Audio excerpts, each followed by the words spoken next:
Good shit, Coffee. The copium is real, man. I think John Caroni could probably kill somebody and they'd still defend him. But anyways, because somebody said earlier that we didn't go over like everybody else's transactions, and it's just like incredible to me because yeah, we literally did that. We went through every single team member, and then every time that happened, everyone just said, "Oh, that's old FUD." So it's kind of a weird. So that was weird me. thing to say. That was me. Hi, I'm Carly. Did you do that in this past video or did you do that in another video? Because admittedly, I haven't watched all of your videos, man. Oh, yeah, that was in the first video I did about it and the second video and a little bit in the third video. So Okay. I talked about Kyle, then I talked about Ben Phillips, then I talked about Papa, then I've talked about basically everybody, every key member. I talked about Fudhound, I've talked about Charles Caroni. I mean, I've talked about basically everyone. It just so happens that the person left standing is John Caroni, so he's the one relevant to speak about. Yeah. Hey, Coffee. Quick question. I don't know if you're able to elaborate, but what assets was he trying to bring cross border? I really don't know. I mean, that's why I say I don't know, is because it's not specified in the lawsuit. But I don't think he's been back to Gambia since. And the lawsuit specifies that when they found out about it, they were pretty kind of upset. But nothing specified as like far as like it literally could have been anything. I don't know. This is just his mom's accusation. It was the ambassador's car. I'm sorry, what? It was the ambassador's car. They said it was his car? He took his car? Yeah, I believe so. He stole the ambassador's car, drove to the border, and bribed the border guards to let him cross without a passport. Caroni's badass. Oh my gosh, that's hilarious. It's hilarious. Amy, do you have proof of that? Wait, he took. I believe it, but do you have proof? Yeah, it was in TNG's posts. I mean, I really am confused because, you know, there's so many things in your videos which you either leave out intentionally or you deliberately make misleading. I'm really confused, Coffee. But going back to your first video, you said, so you actually got Strider to go on video saying this. You never said that there was $100 million in the V1 honeypot, right? You never said that. You got Strider to come on for about a 5-second clip, and you got Strider to say John stole $100 million. And then as soon as he'd said that for 5 seconds, you cut him out and took the rest of the glory. But every single person knows there was not $100 million in the V1 honeypot. That was obviously absurd. Everyone knew it as soon as you posted it. So why did you do that? Why did you get Strider to say $100 million when everyone knew it was $6.5 million?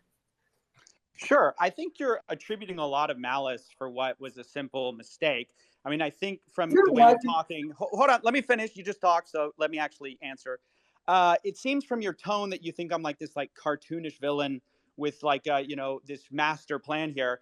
But the truth is actually quite simple. We divvied up all the work for this whole thing between myself, Bootsy, and Strider. Both of them did great work as well. And one of the things that Strider was really focused on was this V1 honeypot. Now, as everyone knows, we miscalculated that. And so that was just what it was. But he came on because that was his part that he focused on.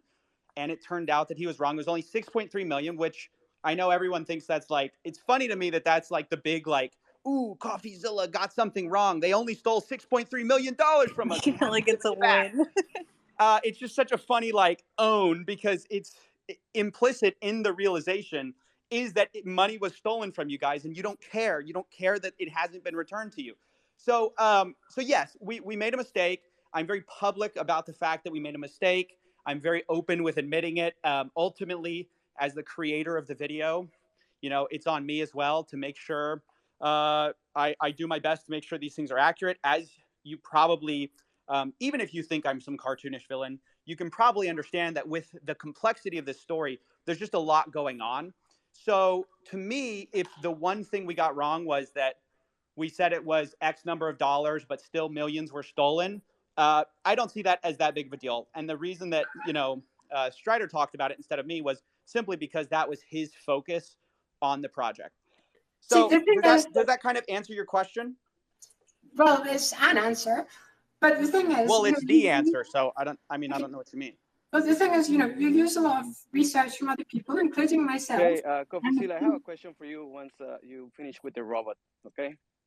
Yeah, you use a lot of research from other people, and the thing is, the only time anyone else said anything in your video was for that $100 million, and you reacted to it. You Striker said it was 100 million, and then you come on and react like $100 million.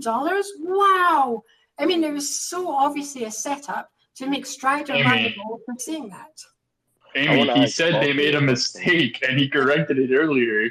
Wait, I'm confused. Do you think is your allegation that I deliberately put in $100 million hoping that no one would notice? Is that basically what you're saying? Yeah. And so that I could absolve myself of responsibility? Is that I think that's what you're getting at? Yes, that's absolutely it. That's completely insane. Okay, I hate to tell you, it might sound shocking. One at a time. I would rather get everything right in my video than have a single mistake in my video that idiots like you can try to hold over my head. I mean, it's completely insane. Shit, I'd rather give $10 to everybody. One at a time.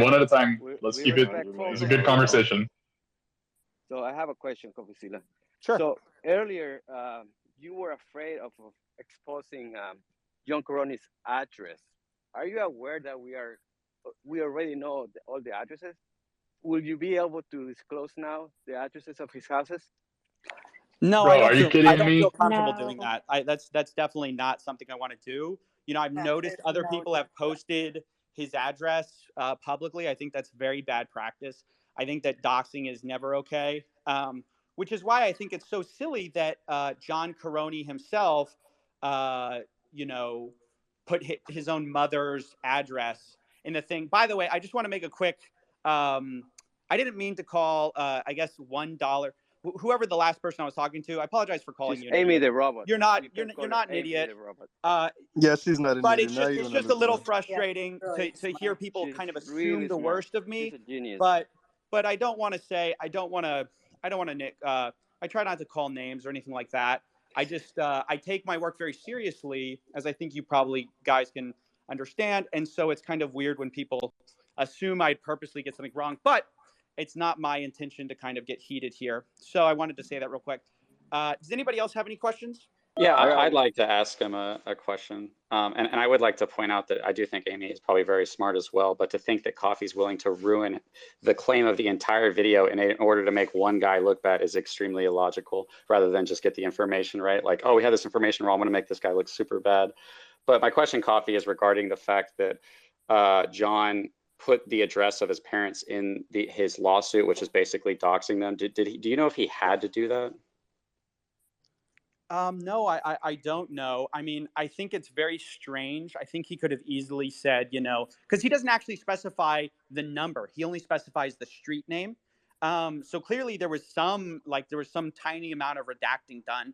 But I mean, if you just guess how many houses are on the average street, it doesn't take a lot of work to find, their actual address once you have them pinned down to the, street name. So I think my guess is that he probably could have done something like just say the general location, things like that. But instead, also, I just think it's ridiculous to sue your parents anyways, especially for what is essentially 120 grand when you walked away with millions. That's what was so weird to me about the whole lawsuit. It's like the juxtaposition of Caroni getting bent out of shape about a few $100,000 that his mom may or may not have. Let's just assume the worst case scenario, his mom embezzled $200,000, which I don't believe is true. I think that's a total lie. But assuming that it's true, how could Caroni of all people get upset about it when we know what he did with millions of dollars of investor money? Because of his ego. It could have been $5. It's ego. It's all ego driven. It's to prove a point and to not be wrong. The monetary value is irrelevant. It's all about his ego. Or it could be a way to shift blame. Bix, change the title, put 365 Bix.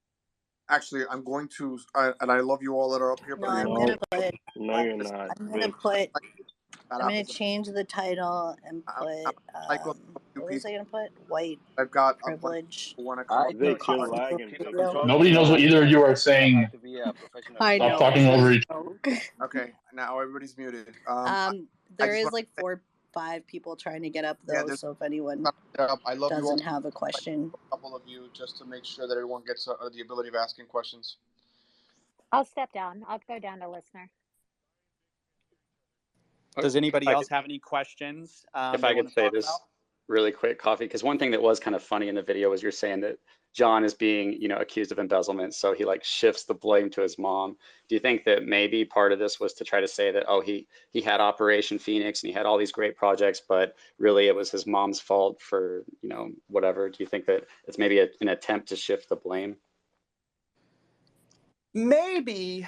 I mean, to some extent, I really think he might be this petty. I think he actually is sort of possibly this vindictive. And I think he really did probably get in a disagreement with his parents. And I think he really did do this. I mean, from the fallout of this whole lawsuit being made public by John, I don't think, probably in hindsight, knowing how much press this would get him, he would have done it again. I think that he honestly just like accidentally leaked all this information because he really was upset about, this $258,000 that his mom allegedly embezzled or whatever from him. I mean, it's just completely insane. But yeah, I mean, I guess that's what happens when you go from the van to the Lambo, so fast. It's just it's a head trip. what's your take on the fact that it's listed as like his personal investment, because he was selling it as, dark moon in Area 32, and that's what that was supposed to be. So now he's saying it was a personal investment. That's, to me, that was like the biggest kind of takeaway from that entire video. Well, it's a huge bombshell, right? Like it's the obvious bombshell. And what I've been saying this whole time, which is people told me from after Wienergate, when John exposed himself in front of everybody and revealed where all his money was, everyone told me, oh, that's a company wallet. Oh, that's not his personal funds. Oh, he hasn't taken his personal funds. So this was the biggest bombshell for sure, because we find out that, yes, in fact, John Caroni had allegedly, according to his mother, who would know, millions of dollars of personal wealth, which we know only could have come from SafeMoon, because prior to this, he was living in a van, right? So, yeah, absolutely, like, confirmed hot by 4K, David. confirmed. Just by David. Sorry? We have David down there, his uncle. He's just throwing hundreds at your statement, so I'm taking that as a confirmation as well. Yeah, Caroni's uncle's down there. Look, Also, I don't think Floodhound anyone is in here. We got the Caroni's whole family, crew. I don't know personally, but I don't think anyone in Caroni's family is on very good terms with him. And I say this as not having talked to any of them, but literally just, you can look at their public statements. I mean, it's pretty obvious that everyone has shifted hardcore on Caroni.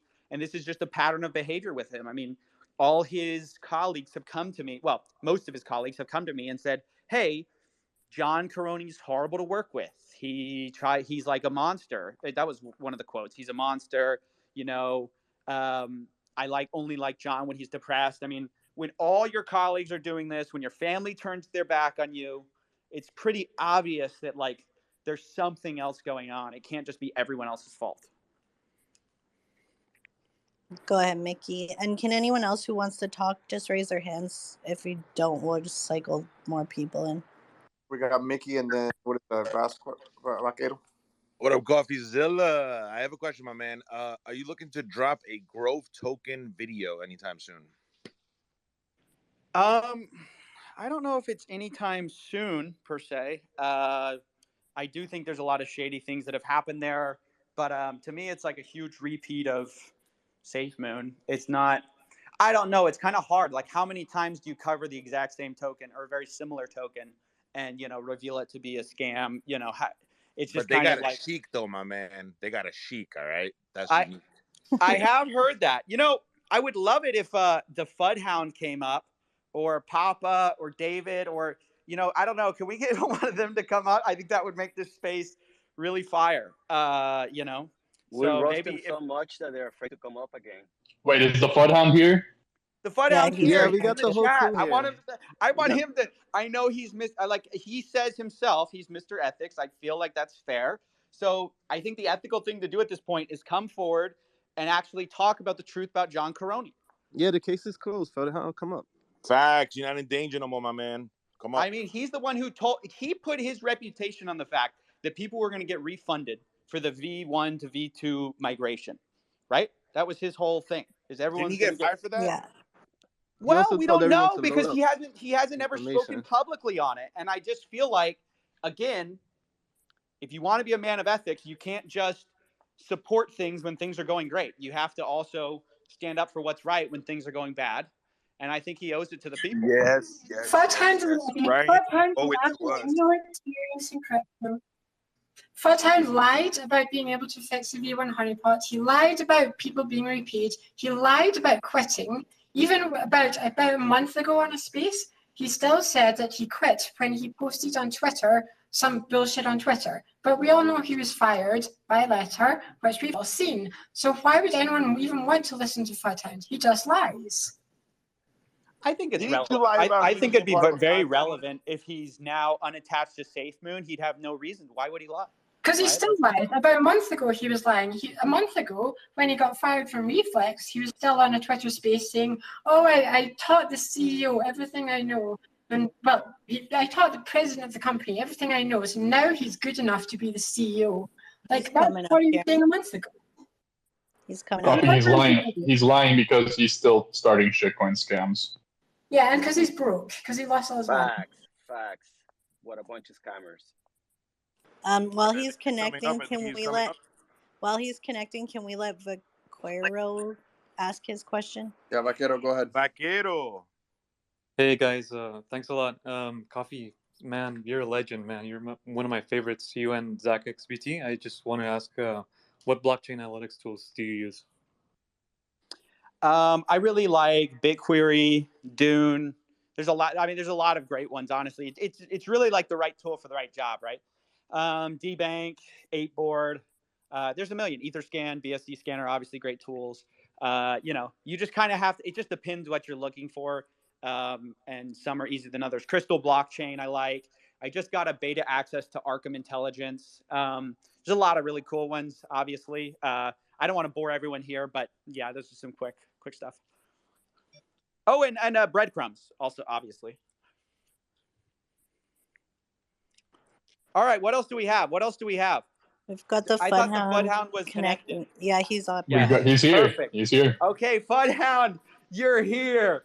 Finally, let's hear the truth about what happened. Did you get fired? Did you quit? What happened to the V1, V2? Tell us all. Let's you guys hear go. me? Yeah, you're good, man. I just want to correct the record. There's some girl saying that I'm a scammer. Listen, let me explain something to everybody here and anybody who's actually followed me. Number one, I had no communication. I didn't know anybody at SafeMoon when I started. I've been in tech for 15 years. Here I am, someone making YouTube videos because I believed in the project. Yeah, we know. I believed in what SafeMoon was doing. I believed that what they said they could do. So I started getting proactive because that's who I am, and I started making YouTube videos and trying to help out the project. This was well before I had any communication with the team. As a matter of fact, I put $30,000 of my own money in at a high, at probably the peak. I got my fiance at the time to put in $15,000. Okay.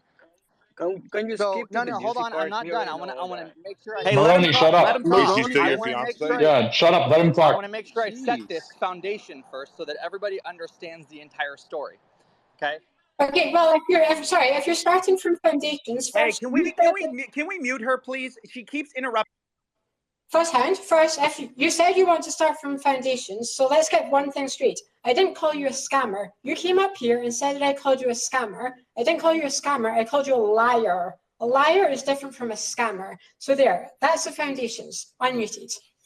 365 is going to shit. Also, COFFEEZILLA, just so you know, a lot of your work probably came from Amy, not just Bootsy and TNG.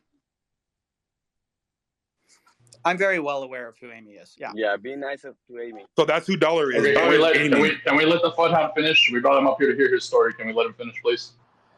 All right. So, as I was saying, yes, if you say someone's creating a scam token, you're essentially saying they're a scammer. I don't know in what world you're coming from where you say, oh, well, I didn't call you a scammer, but you created a scam token, or you're probably creating scam tokens. First of all, I've never created a token in my life. Okay? Now, I didn't say you did. I called you a liar. You're just making shit up. All right. You're making shit up. As I said, when I came into SafeMoon, I came in to help out. Okay? I saw a few kids trying to build out a product.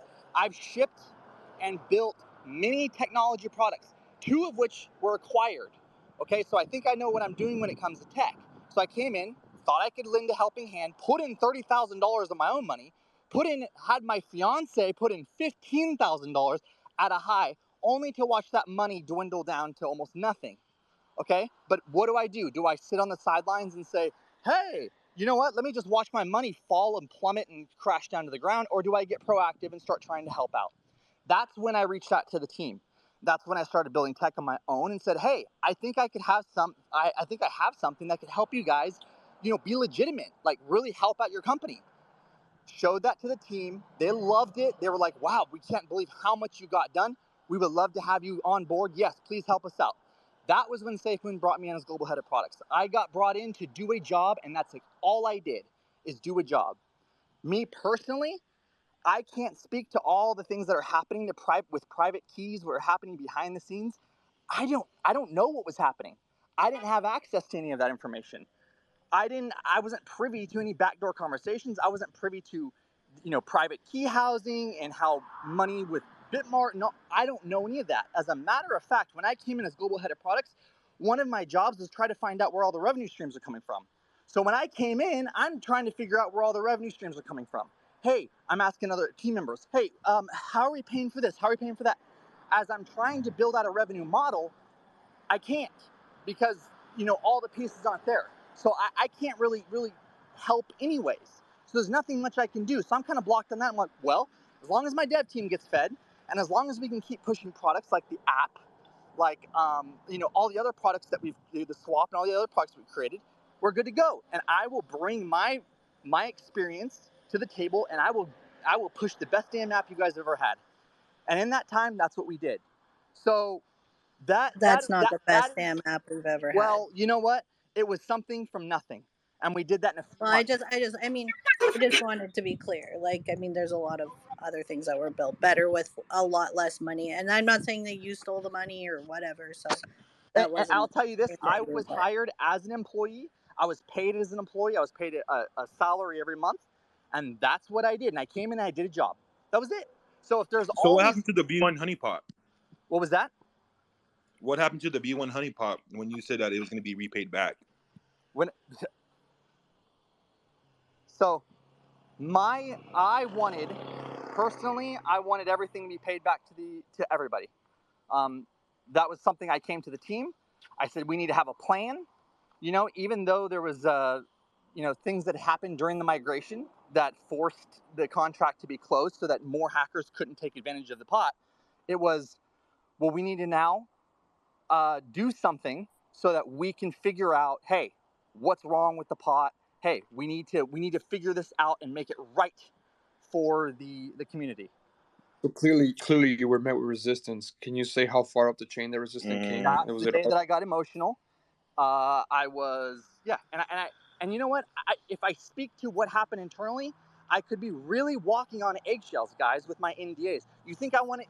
All these lawsuits are flying. I'm already in a lawsuit now, where here I am as an outsider trying to help out my own investment, where I just got crushed on it. My fiance had drug into this. Here it is plummeting, okay? And then I'm getting drug into this. My fiance's like, well, she asks me all the time, what's happened to my SafeMoon? I said, you know what? I've done everything I could.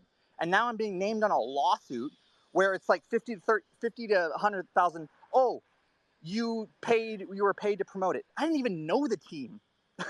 I didn't even know the team. That's flat on its face. But just to represent yourself and just to say, no, look, here are my wallet addresses. This is when I purchased. Look, you can see on Twitter, there's even people at SafeMoon that will that will agree that they never even knew who I was until after I made a few videos. So all of this I'm getting drug into as a consummate professional who actually builds tech and actually delivers products. And people are, oh, well, you didn't build anything. Really? I didn't build anything, then how'd that whole development team get started? How'd the whole development team get built? How did the products start shipping? And why is it after I left, no products are being shipped? What products? I think the Hey, critique. Ryan, Look. I have a One question. one sec. I just want to add this real quick. I think the critique is this: you're fine to talk about how many great things you did, and that apparently doesn't violate your NDA somehow. But all of a sudden, when it comes to talking about the thing that everyone cares about, the internal going back and forth between John Caroni, which could be a big proving of like whether there was fraud or whether there's intentionality or not. With that fraud, you all of a sudden you clam up and you can't talk. But you No, talk it's not me about yourself. clamming up. I remember one of your COFFEEZILLA, it's posts not me about clamming like up at all. I'm a man of ethics. I'm a man of all this stuff. Well, ethics means standing up for what's right, even when it's not monetarily viable, right? Even when it's not a great idea to do it. Okay, it means, hey, so here, here's the COFFEEZILLA, facts. here, I'll say this then. If this is the case, you want to talk about ethics? When I was met with resistance, I was harassed by the VP about when are you going to be in the office? When are you going to do it? No, I don't want you talking to me about blah, blah, blah, blah. That's what happened to me. And then my job got threatened. I got put on the line, and guess what? Within a few days later, I quit. Okay? That's what How happened. how is it? I'm just curious though. How is it that you had an NDA, but Thomas, who left Because later too, the he formation never of the had company, one? because they just, when you start a startup, a lot of those NDAs and everything, they aren't adhered to. There is no NDAs. Like when they throw stuff out, like for example, when you start a new startup, you're not throwing NDAs to your developers. Typically they're friends. You're bringing them in. You're just building stuff, and that's it. Look, this has been weighing on me, and you know what? At this point, fuck it.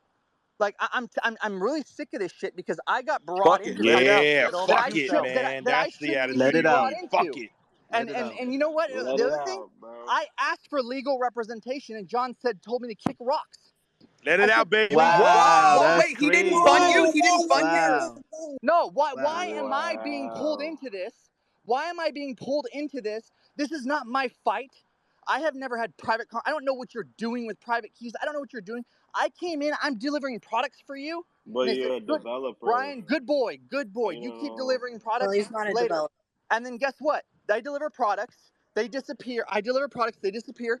And then, oh, hey, we're working on this, we're working on that. Great, that's cool. I'm working on the app. Great, that's cool. What I'm working on, I can show performance for. I can show results. All right, And then as a man who I get. But all we got was a forked wallet, hold though. on, We didn't hold even on, get man. I a. do Let want him to ask. finish. Hold Let on, him finish. hold on. I don't know how everyone got muted, but I'll unmute everyone. But yeah, just let him finish. Where's So then SafeMoon it's Connect Defense. at? so Where's then it's Sky SafeMoon? Vix enforce Hansi, hands. shut up. so then it's Where's SafeMoon Connect at? And what was it? That's your SafeMoon. product. That's literally It from was my you. product. Yeah, Yeah, and we were Maltez very had his public with hand up that. for like 20 minutes, man. SafeMoon Connect was my product. It was acquired from me. We were very public about that. A lot of this is public knowledge. A lot of this is, if you're connecting the dots, a lot of this is public. But you know what? It comes to a point where, why am I being drugged in a lawsuit? And when I ask, hey, like, this is not fair. I've pushed products. I've delivered for you. Am I going to be represented in any way? Oh, well, you know what? Yeah, we'll get back to you on that. What are you talking about? This is not my fight. I came in as an employee. You paid me every month on a salary. Why am I being drugged into this? I had no access to private keys. I never did anything of that sort. So why am I even being drugged into this? And Well, so that's, I then think, there was a tweet, the load up tweet that you put out. That was an interesting tweet by you. And then the SafeMoon Connect used to like, what is that? What was supposed to be the functionality behind it? My hand is up. I have a question. Whenever. Maltez SafeMoon was Connect, up too, it so was just let him it was a answer that, and then technology. It you'll was a next. product. It was a product built by me and acquired by SafeMoon. And in my personal opinion, it was pretty close to being done. It was pretty close to being done. So if they don't launch products, I don't know what to say. I'm not there anymore. I don't work anymore. I launched them. I launched products. I let people be transparent. I let them bug test. They got in on it. They would submit tickets. We would get on it. I mean, look no further than, the actual results. And so, yeah, I left. Of course I'm going to leave, Why especially do if you I'm going to get suppose? Why do you You know, suppose if you left almost a finished product, why do you suppose they never You're in the Okay, blockchain. he's in the blockchain. Go ahead, Maroni. Yeah, I wanted to ask him, the hound, if you can hear me. Do you ever see at any given moment 90 employees plus at the building? No. How many people were there? Thank you. Handful, maybe. But I Well, think true a part of that. true I or think part of false? that The was reason you also. quit. Wait, true or Yeah. false? The reason you quit was because the money was not being refunded back to investors. I mean, that was the biggest reason. Yeah. I mean, there was other reasons. One of the other reasons was, hey, go kick rocks. We're not helping to represent you at all. That was another reason. And then also other things that happened internally that I didn't agree with as far as integrity goes. And nothing huge, nothing that you guys would be like, wow, that's groundbreaking, nothing like that. But again, it was a vacuum. Like John's very secretive, and that's one thing you'll learn. I mean, he's a very secretive person, and so, you know, if you go in his office, or you go talk to him, whatever it is, he's very secretive. So if there is things like people are talking about Bitmart liquidity pool, I don't know. When I first came in, I did try to get all the revenue channels and see where all the revenue was coming from, because obviously as a global head of products, you want to see where the revenues are coming from, so that way you can build revenue models around that. Well, if I get locked out and it's like, oh, Ryan, nope, we'll take it from here. You're good. You don't need to. Like, okay, then I won't work on the revenue model. Then I'll just work on product delivery. Hey Can guys, verify all of this. if anyone doesn't have an immediate question, if you could just pop down, we can get some more people up, and then just put your hand up right away. I go down, and we'll Sky. cycle. I come back later. Okay, I'll cycle everyone back up. It's just we had like 4 people waiting for a while. So. You know, going back to and Ryan, tap into this if you want to. And also, guys, like when I say it was compartmentalized, I fucking meant it. You know, even in HR and stuff like that, like I meant it. And my consensus of everything is that people were brought in to play into a scam of pump so that people could take money after pump. And there's innocent people that were truly taken advantage of in this circumstance. Why were products not delivered? Because products possibly were never meant to be fully delivered, but that doesn't mean that the devs or the project managers knew that. And it's like once the money is taken, the pump has already happened. That's just my 2 cents. That's my personal opinion on it. Go ahead, Crypto Control. Hey, I was just wondering, is Coffee's question for Fudhound that if he knew something about what has happened with John and the fraud, that he should come out and tell it? Is that what your question was for him? Yeah, but I think what the Fudhound is basically saying, or Ryan is saying, is that he didn't have access to a lot of that stuff, that he came in as global head of products. He couldn't figure out where the revenue streams are coming from. He now is admitting that he did quit primarily because people were not going to get refunded, as well as some other issues. I mean, I guess my thing is it does seem like you just didn't have a lot of information, Ryan, if what you're saying to us is true. I mean, obviously, I don't know. But I do think it's important that you come out, and if you do have any information or any internal documents that reveal wrongdoing, I mean, now is the time to kind of bring them out there. 100%. And you know what? I saved a lot of records on myself just to cover my own ass. You know, I screenshotted a lot of stuff on Slack just to save my own ass. What kind of stuff? Just things that would show that I'm not just pulling the story out of my butt, you know, and things that show that there's a trail, a record of me trying to do the right thing, always trying to do the right thing. And yes, I am a man of integrity. I've always tried to do that.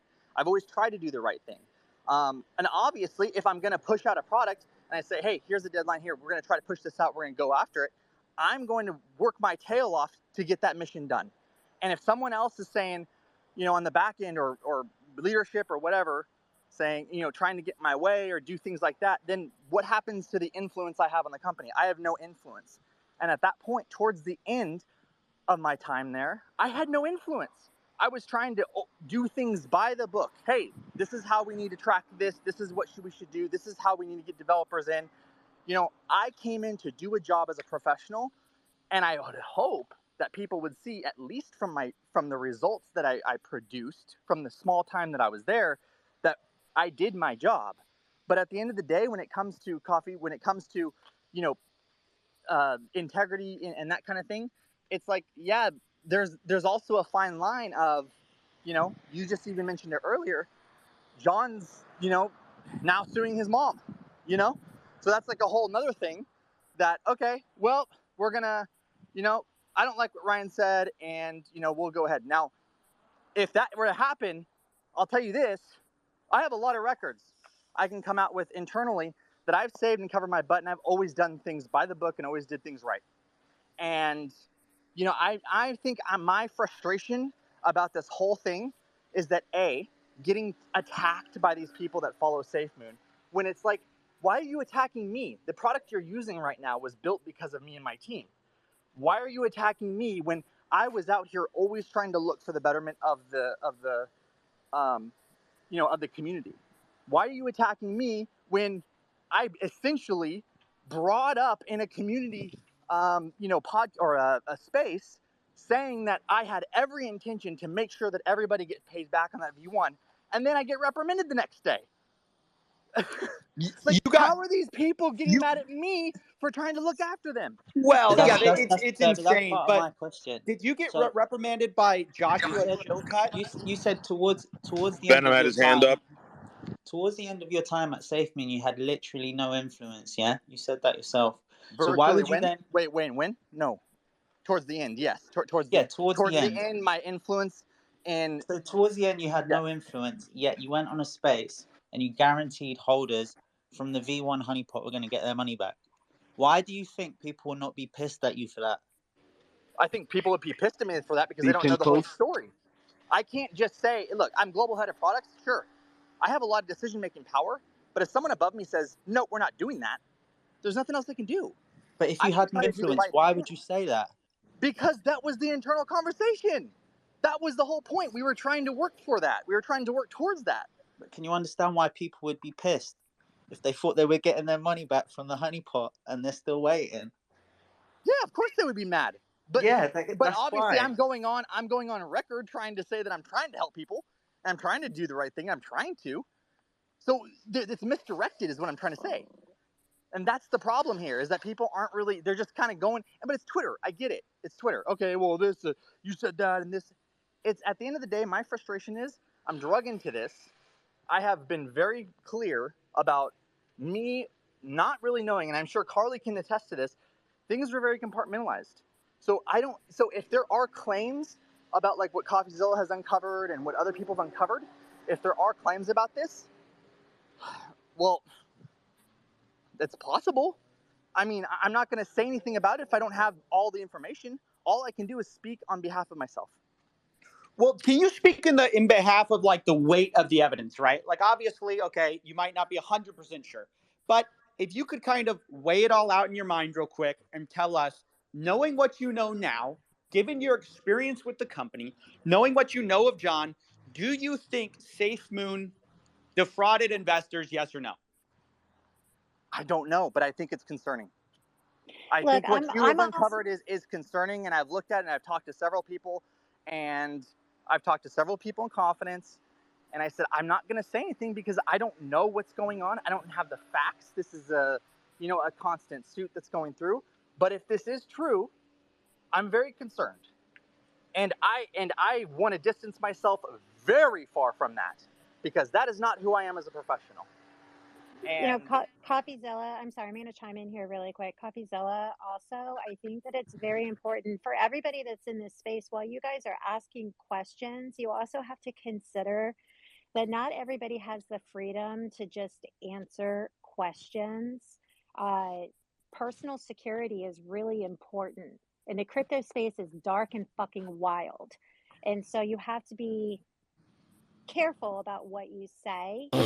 Maybe because you don't want to. Yeah, I know, Matt, you want to hear all the dirt, but maybe not because you don't want to tell what you know, but because things like your child's life has been threatened and you had to have cops sit outside of your house, or because you have people that have intense amounts of money and strong legal teams.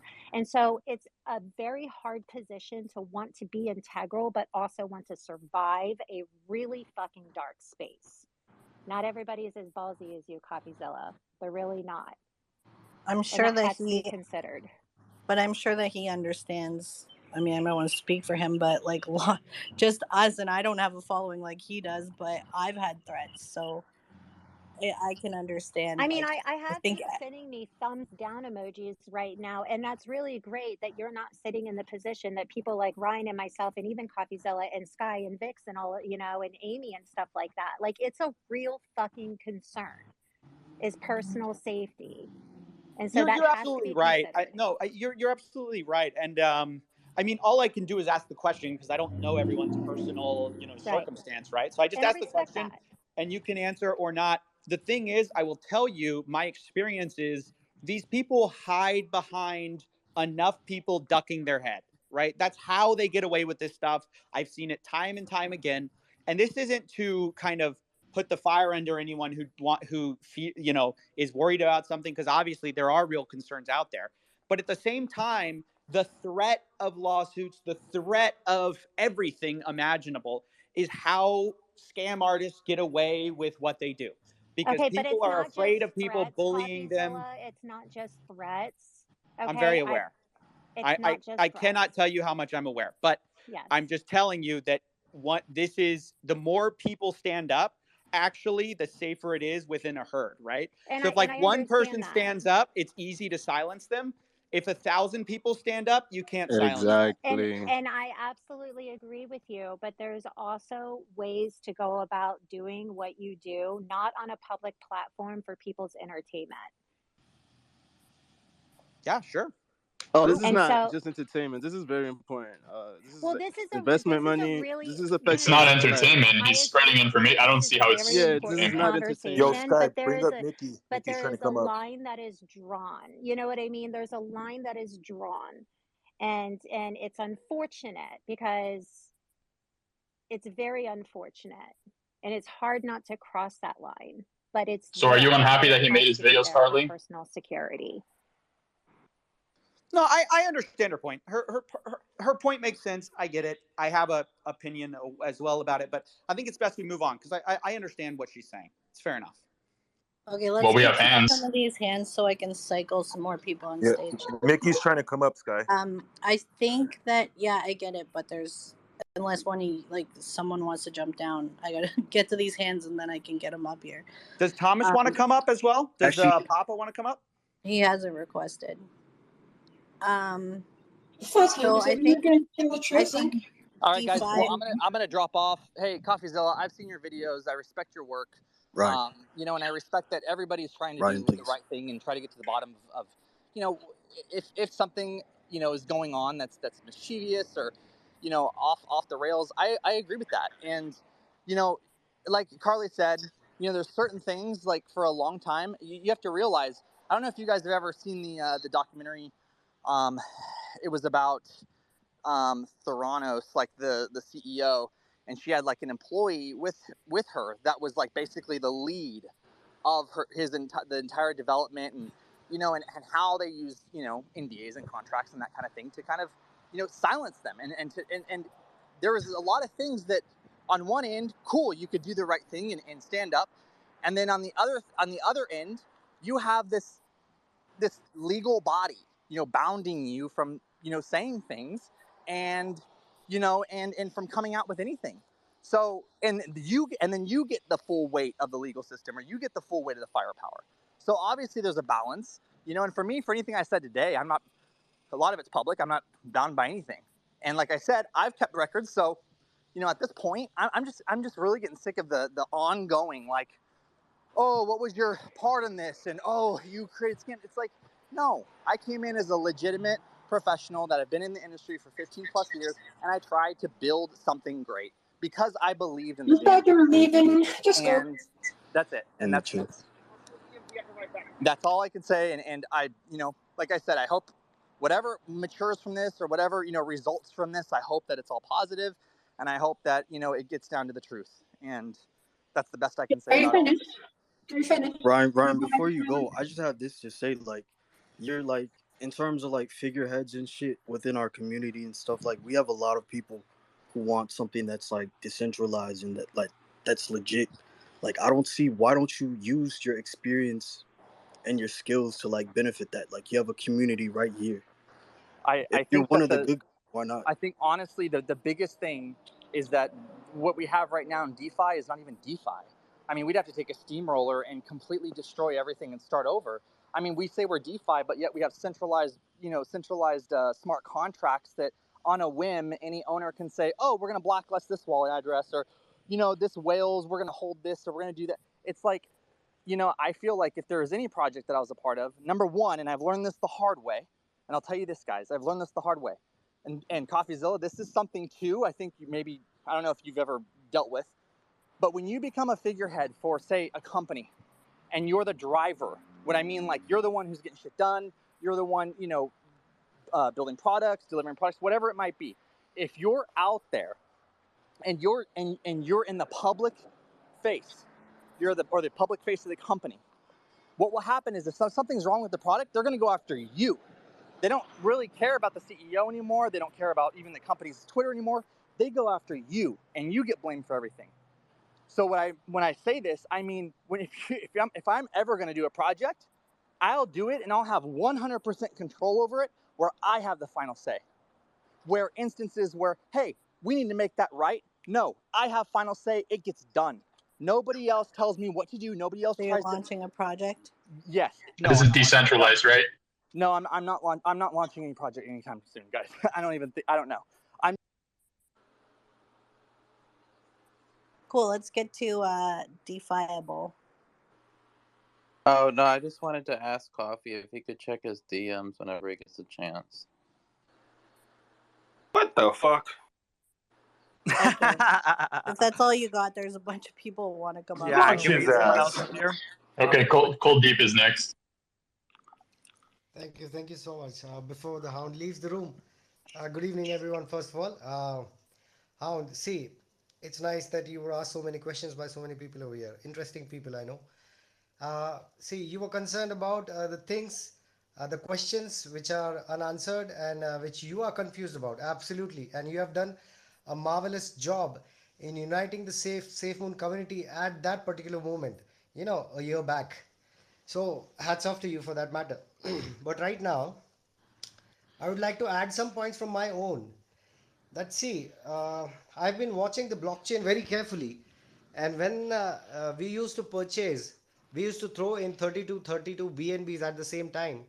I think we have invested around more than $500,000 at that particular instance, and we still have so many 32 BNBs in hand, just in case. And we have so far come up with this orbital shield, which is something unique over here, and we still have spare so much amount of BNBs left to come up, to produce a product like exchange or blockchain, whatever it is. So certainly it's not been rug pulled yet by anyone, by the CEO or anyone else, right? So the funds, if at all, if I've taken out from the LP, those were specifically mentioned to take out for the development of the product, for the development of the company. And if at all it is questioned that there is no one working inside the company, then how come we are having these products and the updates and so many things right around the corner, right? We have the orbital shield. It's patent pending. So it's my duty to come and speak and just remove the curiosity What's your point? or the What's your concerns point? you have. Thank you for letting me speak. Yeah. Bro, right around the corner is SafeMoon's MO. It's always been right around the corner, hasn't it? I think the whole thing about, we have so much BNB, we have so much BNB, it's all always been used for the development team, for the development of SafeMoon. I mean, I think you can say that to John's $5 million. I think you can say it to the millions of dollars of real estate holdings he has. Do you think that getting paid somewhere in the range of, at minimum, $7 to maybe $20 million would be a good first-time CEO's salary within the first year? I would like to comment on that. at the all-time high, the valuation of the company was around $5.5 billion. And if I am the CEO of the company, if I'm the founder of a company, or I have. Guys, sorry, I muted. I'm seeing a lot of people throw thumbs down, and I don't think anyone wants to listen to this idea. Throw a thumbs up if you do want to listen to him. That's fucked up, Amy. Yeah, I can't be think talking that about there's a the valid SafeMoon point that maxis you are starting to made come here up, for so this you're gonna get your interaction, wish. so I say carry forward with it. Yeah, No, let it let happen. Safe Moon Sam go. I want to hear what Safe Moon Sam has to Bro, say. Safe Moon Sam's still here. Yes, dude, bring him up. Yeah, he is. Where's Safe Moon Sam? Is he still believing? What up, baby? So, I just want to say a couple things. Appreciate hearing from Carly and the Fudhound, and trust me, guys, when people like Coffee and the rest of the Fudders say, but why don't more SafeMoon employees expose themselves to the internet? Well, these are reasons why, because you're literally getting doxxed, you're getting trolled, you're getting people threatening your lives, and this has historically been a thing, right? The space is a dark space, right? Anyway, let's move on to something that I really want to briefly talk about. We're talking about integrity and talking about the truth, and then simultaneously we're talking about a lot of speculation and allegations, right? And let's just get those things clear and set where they are. So I just want to say I love researching all this stuff. I spent months and months investigating all of Coffee's allegations with a team of 3 to 4 people volunteering, unpaid. None of us make money off views, I don't sell you anything. I don't make money off of anything. I have zero incentive. I'm not paid by anybody. So we spent time investigating. You got that bag. This. You got that SafeMoon bag. Sure, yeah, I do. Yeah, that could be said as an incentive. Sure, but I don't care about losing that. I make money I can make money any day. When I invest in something, Coffee, let's get this clear. When you join an investment, whether it's a stock or whatever it is, when I invest in something, I fully understand this is a risky endeavor. And when I do that, I set aside money that I'm willing to lose. Meaning, I'm not going to sit here and freak out if the price goes down 20%. Anyway, so my point is, freak out if you get defrauded? Wait, let me finish. I know you love cutting me off. Let me finish. I'll let you talk. So I love how you talk to the ginger, right? Talk to the ginger and took his video, who is a whistleblower who doesn't like John, and he said that people were impersonating core team members and passing along fake information, and you took that, and SafeMoon figured that out, and they were going after these people, and these people were deleting their Discord messages, and you took that, and you said SafeMoon was deleting evidence to hide from an FBI and a lawsuit. I talked to the guy you got the video from. It was a bunch of bullshit. You flipped the script on what that meant 180%, and that's bullshit when you're trying to tell people the truth. When you're making speculation and making people nervous about their investment, I think you have a duty to tell the truth and not to make fucking assumptions or to take a story you know the truth on. I asked him, did Coffee know the full story? He said, yeah. I gave him the full video, which has the full context, and I told him the story. He knowingly changed this, and I'm not responsible for the things that he did to the video and to the information I gave him. And the same thing with Papa. You had a 2-hour-long conversation with Papa. That video remains unlisted on your YouTube channel, and you take information out of it speculate to make it fit your narrative. Now, I'm not saying you are right or I'm not saying you're wrong. I am saying the practices that you do embellish your story and sell your narrative, and that's not a right thing to do when you're making people nervous. That's all. Is Papa still down there? Papa, get the fuck up here. Papa still down there? Get up. Okay, so real quick, we've already discussed this in the last 2 debates we've had, or I think I talked to you both times. Maybe just one debate. I've already addressed this, but real quick, let me cover it. No, I didn't take anything out of context. Also, this hilarious thing about Papa, when you're talking about Papa, I literally put the full interview online. The only reason you know that full interview exists is because I literally uploaded it to my channel, linked it at the top of the fold in the video. And so I don't know why you're saying like you're implying how many views does it have, hiding it. So how if many you want to 200? Why does that fucking matter? Why does that matter? No. Real quick, because he's saying like I'm like hiding this evidence or something like that. Just to be clear, people don't want to watch a 2-hour call. They want to watch the full. They want to watch like the version that makes sense, right? The version that's like digestible. But if you want to go through the whole 2-hour call to make sure to fact check me, you can go ahead and do that. So I noticed you didn't say anything in the 2-hour Papa call that I actually got out of context.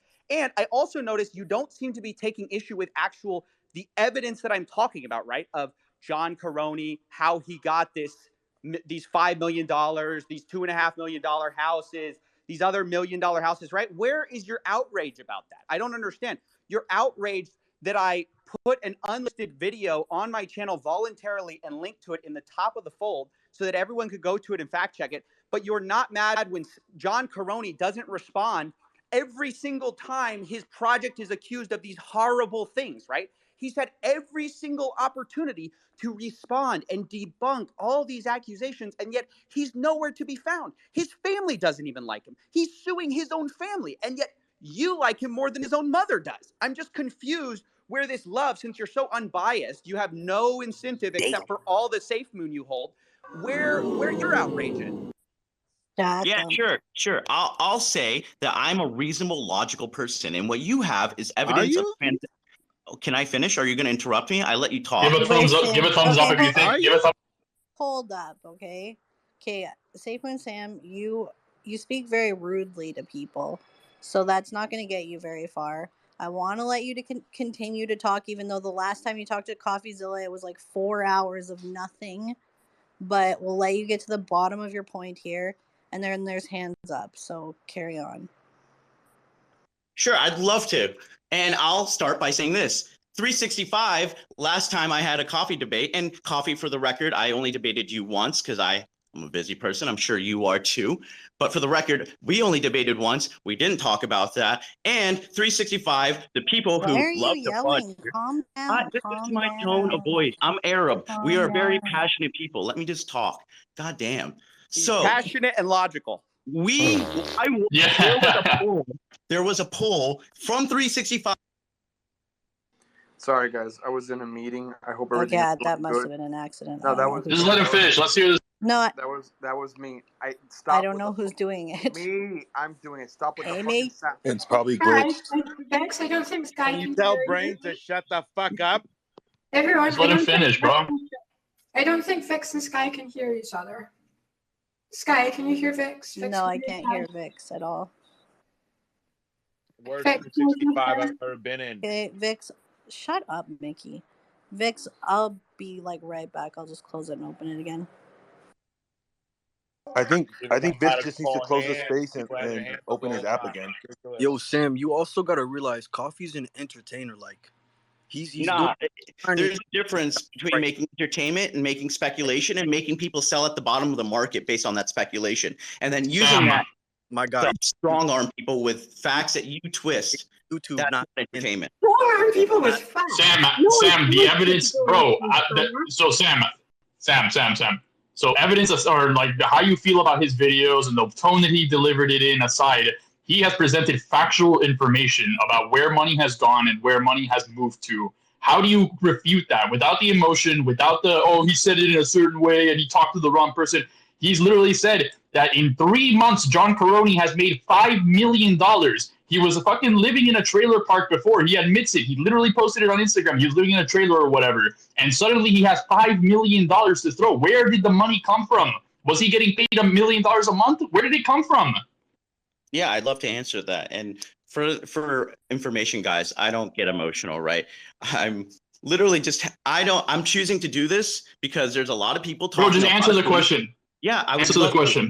Yeah, I will. John was making how much as a deputy at his government job? 6 figures? How much was that trailer worth, actually? You guys call it like a trailer park Bro, thing. it's nothing to do How much with the was that actually $5 million he called. Yeah, it's an RV, my bad. It's an RV. Fudhound just said he put into the project. How much did Fudhound and his girlfriend put into the project? How much do you think John could have put into the project early on? John didn't put shit into the So project. did he put that 30? So the Fudhound, right? So the Fudhound, did he put that 30 grand into the project, or did he put it into John Caroni's wallet? See, these aren't constructive conversations. A constructive conversation is that you guys think you have evidence of money moving, and I looked at it. Where's the LP withdrawal? Okay. Dude, oh my God, this guy. Wait, this is going nowhere. Why don't we let Coffee reiterate? Why don't we let Coffee reiterate? He's got all the evidence. Coffee, can you please explain to us your case? Why don't you get a better mic, Brain? How about that? We got TNG too. So when you're developing an exchange, what do you need? Liquidity, right? When you're developing an exchange, you need liquidity, right? Didn't they steal? When liquidity is No, sent to you, no. what is it? What is liquidity? Is liquidity a single token or is liquidity a pair? Sam, do you want us to respond, or you like keep saying like don't Go respond ahead. until I'm finished talking? Can I respond? Sure thing, bud. Yeah. So the liquidity, no matter what you say about like, oh, it's meant for development or whatever, you have the simple situation of SafeMoon said there was no way for the developers to make money until 4 years after the project because the LP was locked auto-magically, right? That was their words, not mine. That's what they said. So no matter what they want to say about like development, that was just their promise to investors to take them safely to the moon. Obviously, we all know that's a lie. Nobody even tries to debate that anymore. Everyone knows that that was a big farce, right? So we know they stole money. Now the only question is, well, did they steal money for themselves or did they steal money for this quote, quote, development? Okay, so you have a $5 million investment from John Caroni into this quote, quote, Dark Moon Area 32 thing.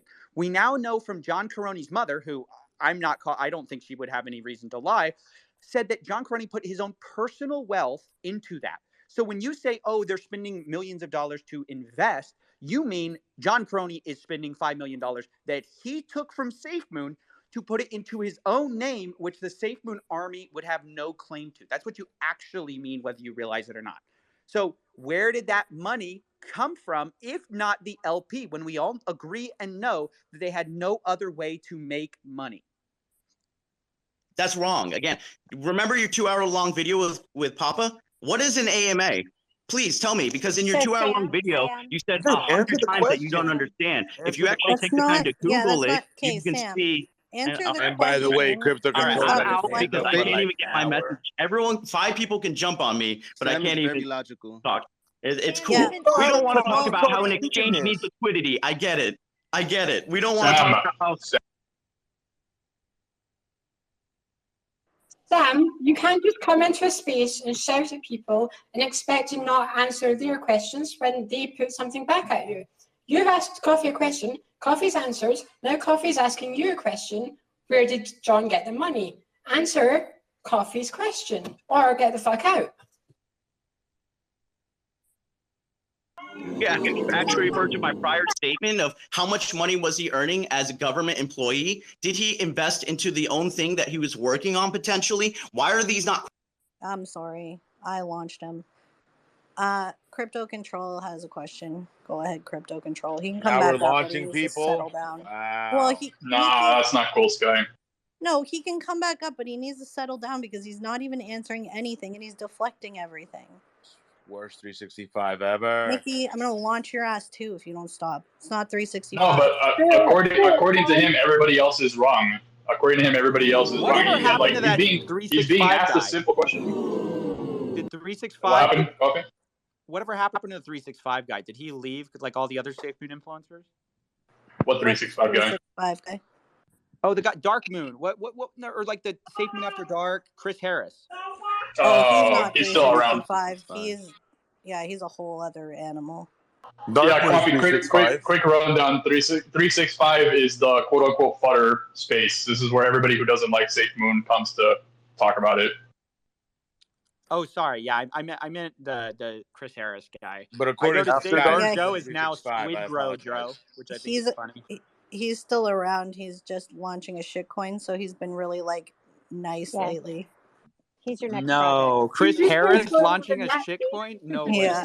Hang on. Just to make a quick. Are you really surprised?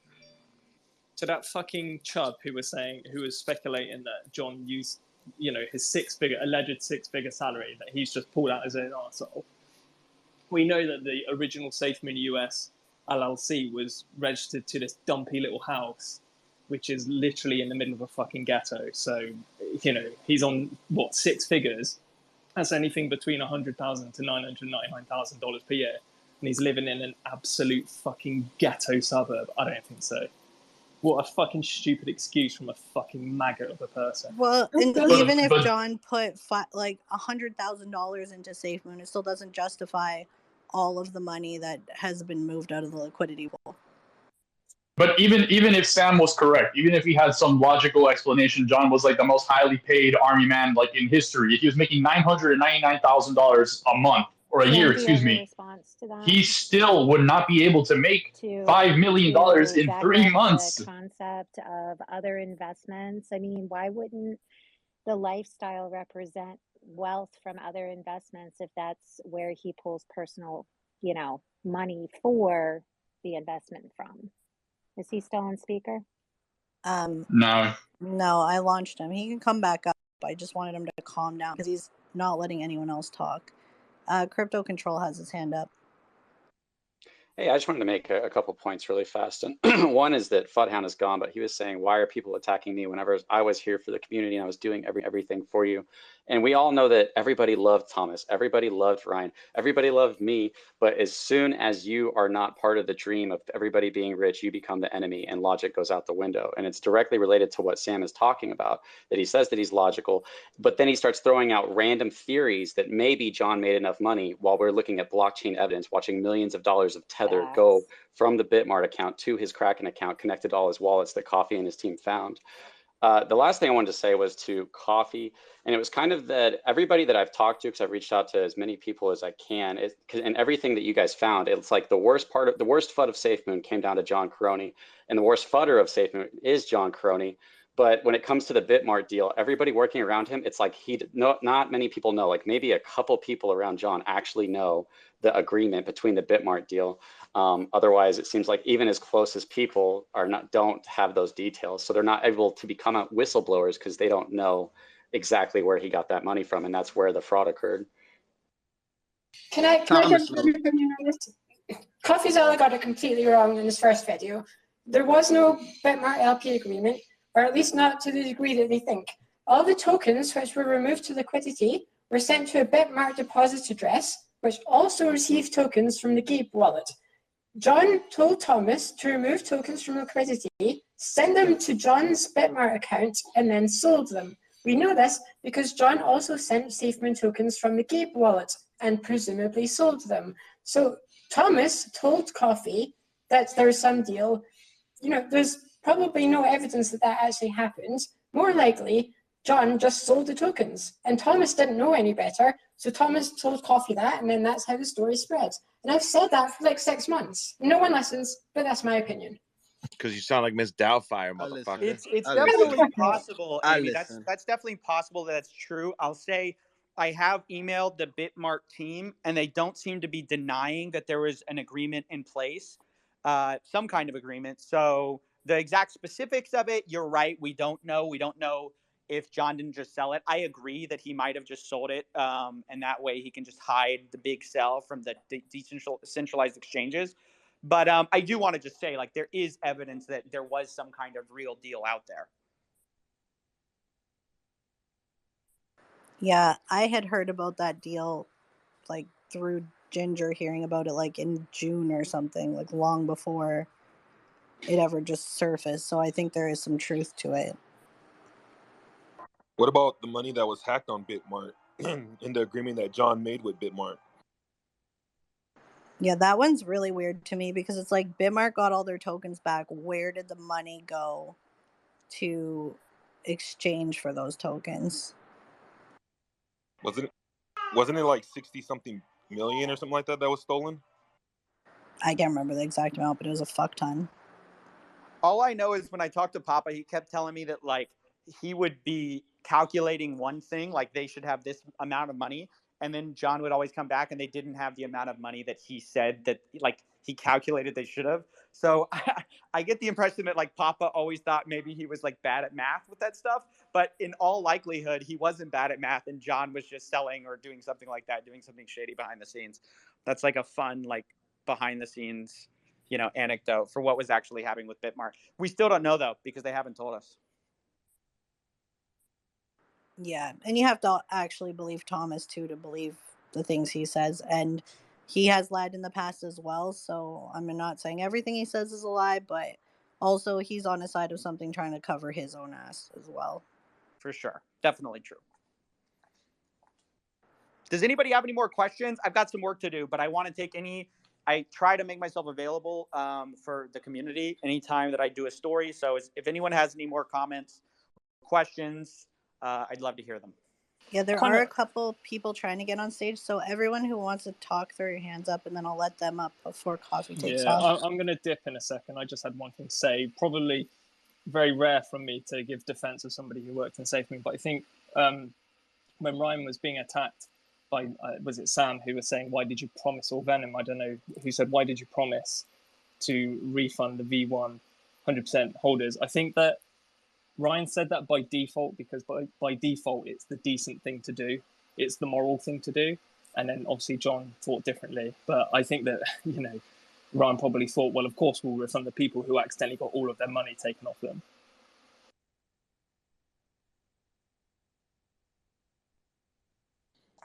Yeah, agreed. I mean, definitely. Anybody else have any thoughts, questions about the video?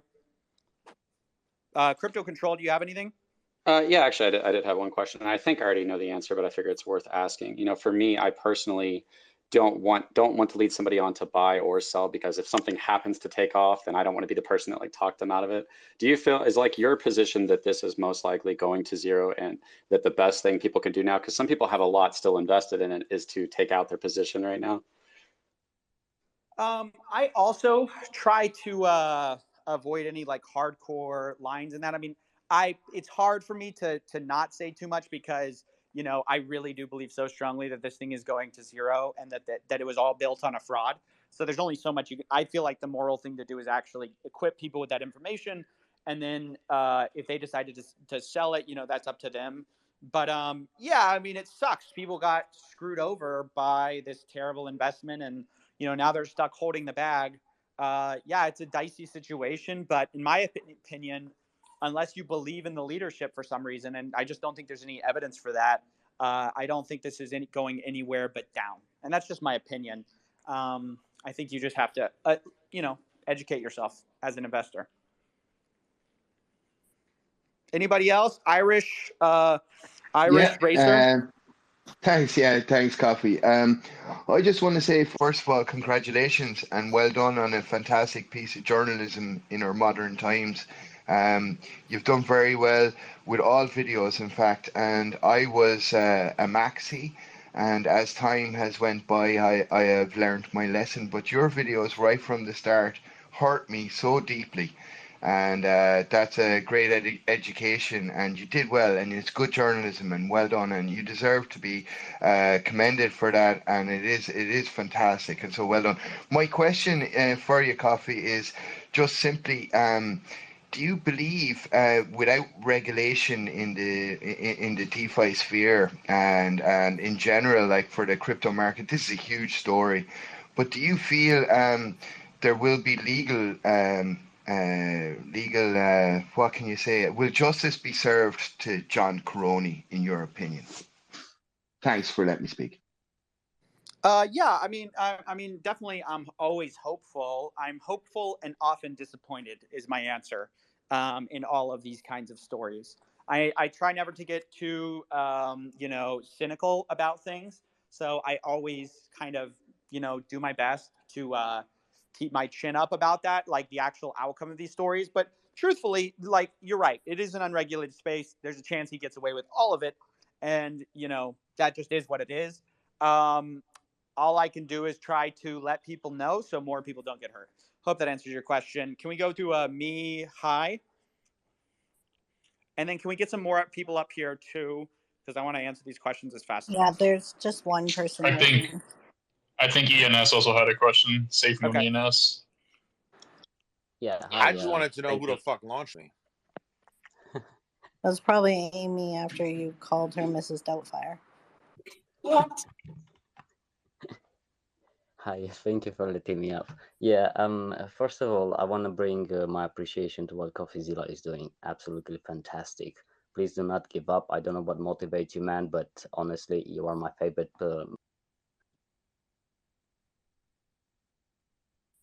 Did he get booted? Did he get booted? He might have gotten booted. I don't know what happened to him. Do we have anything else? Do we have any questions? Yeah, there's a couple of guys coming up right now. SafeMoon maxis who want to talk to me. I always like talking. Bring Sam back up. SafeMoon Al, welcome. What would you like to say? He's a regular here. What's going on, Coffee? How you doing, man? Hey, how's it He's going? John's BFF. Yeah. Well, me and John's mom are Hear about to me? be My phone's BFFs. We're gonna breaking be a little work bit. together. Yeah, you're good, man. You guys hear me? You're good, Al. Nah, I just want to know, Coffee, are you an investor at all into crypto? You know, is it a smart thing to do? Do you own any crypto? If you do, what are the names of it? I think you should not be taking your advice from me. I don't think you should be taking your advice from anyone on twitter.com for where to put your money. I think that is a very not smart way to invest.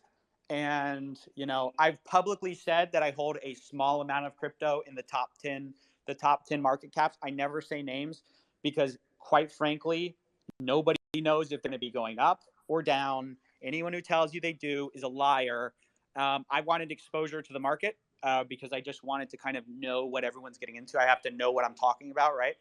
But other than that, I just think it's a bad way of approaching things to ask a YouTuber what they're invested in so you can potentially match them or whatever. So all the best to you, though. Anybody else? I wasn't trying to match you because, from watching your videos, you make it seem like crypto or all crypto is a scam. So I just want to know, It is. are you a firm believer in crypto? I don't know. I don't like the question again, I guess. Are you a firm believer in crypto? I don't know. Like, do I think there's going to be some permutation of crypto eventually? Yeah, maybe. But do I what is that, right? It's kind of silly. It's like asking somebody who's going after the .com bubble and saying, you just seem like you're against the internet. And you're going, no, well, I'm more against all the scams. And if everything in the space are scams, it may appear like I'm against crypto as a whole, but that's never been my stance. Okay, next, who's up? Anyone else? Oh, there's someone coming up. One sec. My for when SafeMoon Sam gets back up here, so I'll wait. I think Champion has a question. Oh shit! I just removed him. I'll bring him back up. I thought he had already asked his question.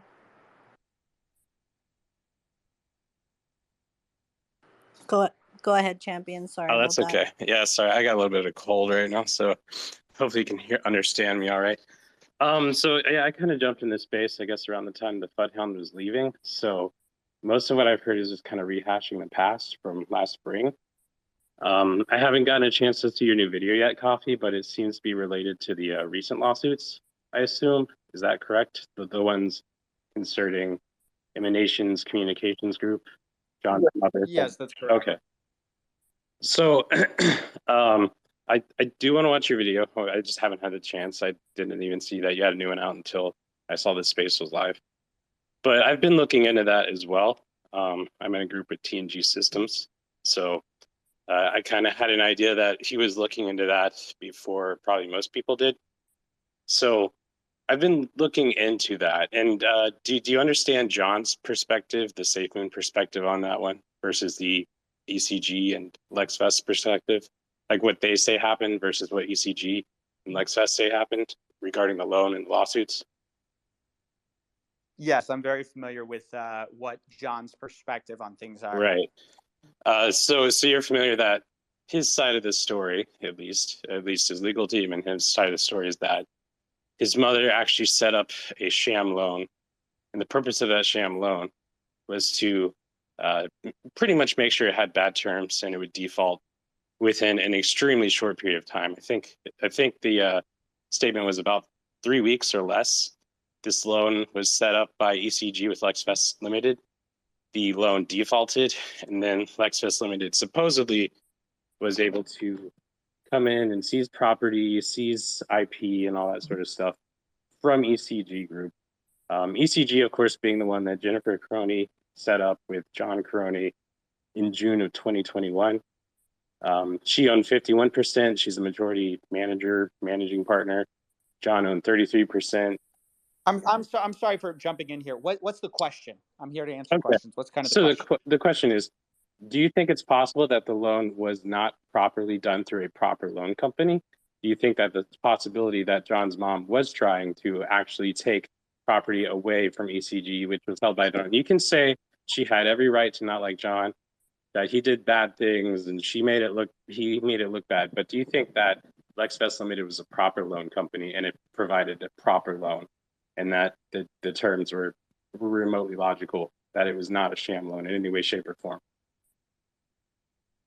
I think it depends. I mean, first of all, you're saying like it's a loan company. I think it I think it was just a private loan with private conditions. But I think from what they say in the lawsuit, they approached John about future financing because he was kind of the main financier up to this point. And from everything in the lawsuit, it sounds like John kept saying, no, I'm not going to invest any more money. No, I'm not going to invest any more money. At which point the company was basically floundering and they needed money. So whether you think that it was a sham loan or not is going to depend a lot on how desperate you think they were for how desperate they were for finances and how desperate they were trying to get funds anyways. But that just depends on your perspective. I mean, what I'll say is what I've said from the beginning, which is that over time, I think a lot of people have made mistakes who are in the SafeMoon like world, right? But when you look at the common denominator that seems to be running across all of these, I think it paints a really clear picture. So I'm not here to say that John's mom is completely innocent or John's dad is completely innocent. I don't know, because in fact, part of the lawsuit says that where John learned how to hide all these companies is from his parents, because John was playing dumb in the lawsuit about like how this company was structured. And his mom's like, no, we taught him how to do this. That's what he literally did with SafeMoon. So we know that some of John's tactics have come from his parents. So I'm not here to like say like they're perfect princesses or princes either.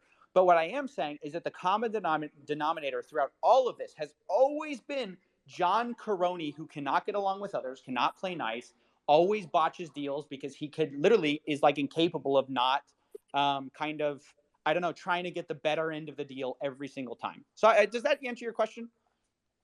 Yeah, I guess. I see what you mean. I definitely agree that he probably learned about setting up these all these separate companies and how they interweave with each other from his mother, based on what I've looked up now. Like as an example, when she set up ECG, she set it up in her name, but on that very same day, she had something called Emanations Energy Group set up under a lawyer's. I believe it's an attorney named Nathan Morris. So on the very same day she set up a company with John, ECG, she had someone else set up a company. Correct. Nathan Morris, who was it was set up at the same address and everything. So clearly it was related to Jennifer Caroni, if you can see that. Yeah. So this is one of the things that John is speaking in a lawsuit about, I believe John's side, was that she was setting up these side companies and siphoning money out of ECG into them. Again, you could say maybe John learned that if you believe what you do. About and she actually says that he knew exactly what she was doing because he does the same thing where basically there was a Emanations Communications Group operations and Emanations Communications Group, which are two different companies. One was basically like operating under, this authorization agreement. And so it's basically like loaning all this stuff. So it's very confusing, but basically the gist of it is they were using shell companies in order to protect assets. This is exactly what John does as well. And that's what she says in the lawsuit is like, yeah, we taught him how to do this. And I believe, from my understanding, I have to read through it again, but I believe John was saying she wasn't protecting assets so much as moving assets away from a company that he started. Like his terms supposedly were anything created or sent to within ECG should stay within ECG, but she was using these shell companies on the side to actually siphon things off away from him. And that was part of his concerns with continuing funding. And then the thing with Nathan Morris, though, the Emanations Energy Group started the same day as ECG in June of 2021. Fast forward to a year later, LexVest Limited gets formed on June 20th, 2022. 10 days later, LexVest Limited gives a loan to ECG. Within 3 weeks or less, that loan is defaulted on. So now LexVest Limited has the ability to take away all the assets and IP from ECG. I don't think John's mom is stupid. I don't think she set up a bad loan like that. But what made me really curious, though, the real strange thing to me was that also on July 20th, 22, a brand new company was formed called LexFest ECG. And it was set up by Nathan Morris, and it was set up in Utah. LexFest Limited and Lex Technica, Law Services or whatever it's called. Those are both based out of Las Vegas, Nevada. But then this LexFest ECG company gets set up on July 20th after this so-called loan is made, after it's probably around the time it's getting defaulted, by Nathan Morris in Utah, where Jennifer Crony lives. Jennifer Crony, I'm sure, set up Emanations Energy Group the year before with Nathan Morris. How is it that a year later, Nathan Morris is setting up yet another company, now called LexFest ECG, right after LexFest Limited seizes all the assets from ECG?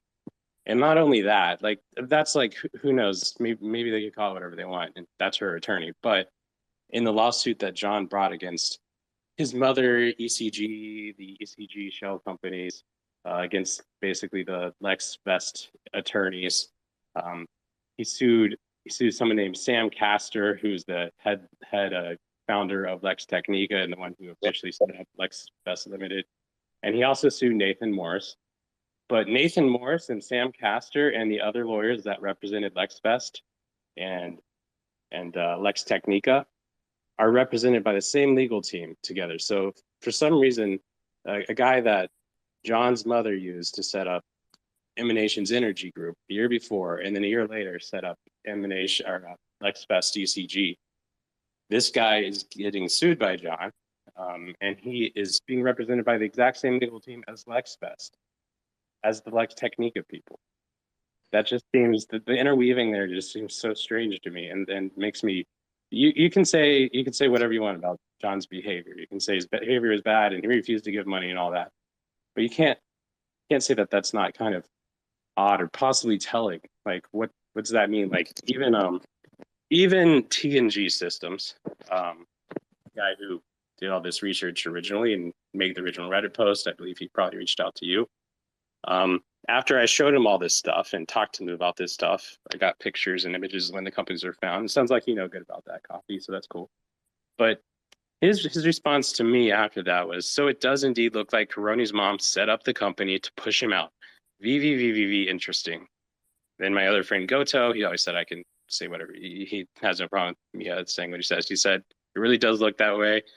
And then T&G Systems further said, interesting that more than one entity was set up on the first day, though. Interesting in that it's the Emanations Energy Group. But I don't know, some of that really strange web there makes me think that there's something going on. Basically, she did something wrong. You're basically saying she did something wrong too. That Karoni's mother is corrupt. That she is trying to take the whether she feels justified in it because she doesn't like his behavior or whatnot, or that SafeMoon has lawsuits against it and it'll make her look bad, blah blah blah, allegedly, blah blah blah. That what she has done is intentionally set up a sham loan. That this is what the lawsuit John sued his mother about. Right, that's John's side of the story. I think her side of the story is she's desperate for money.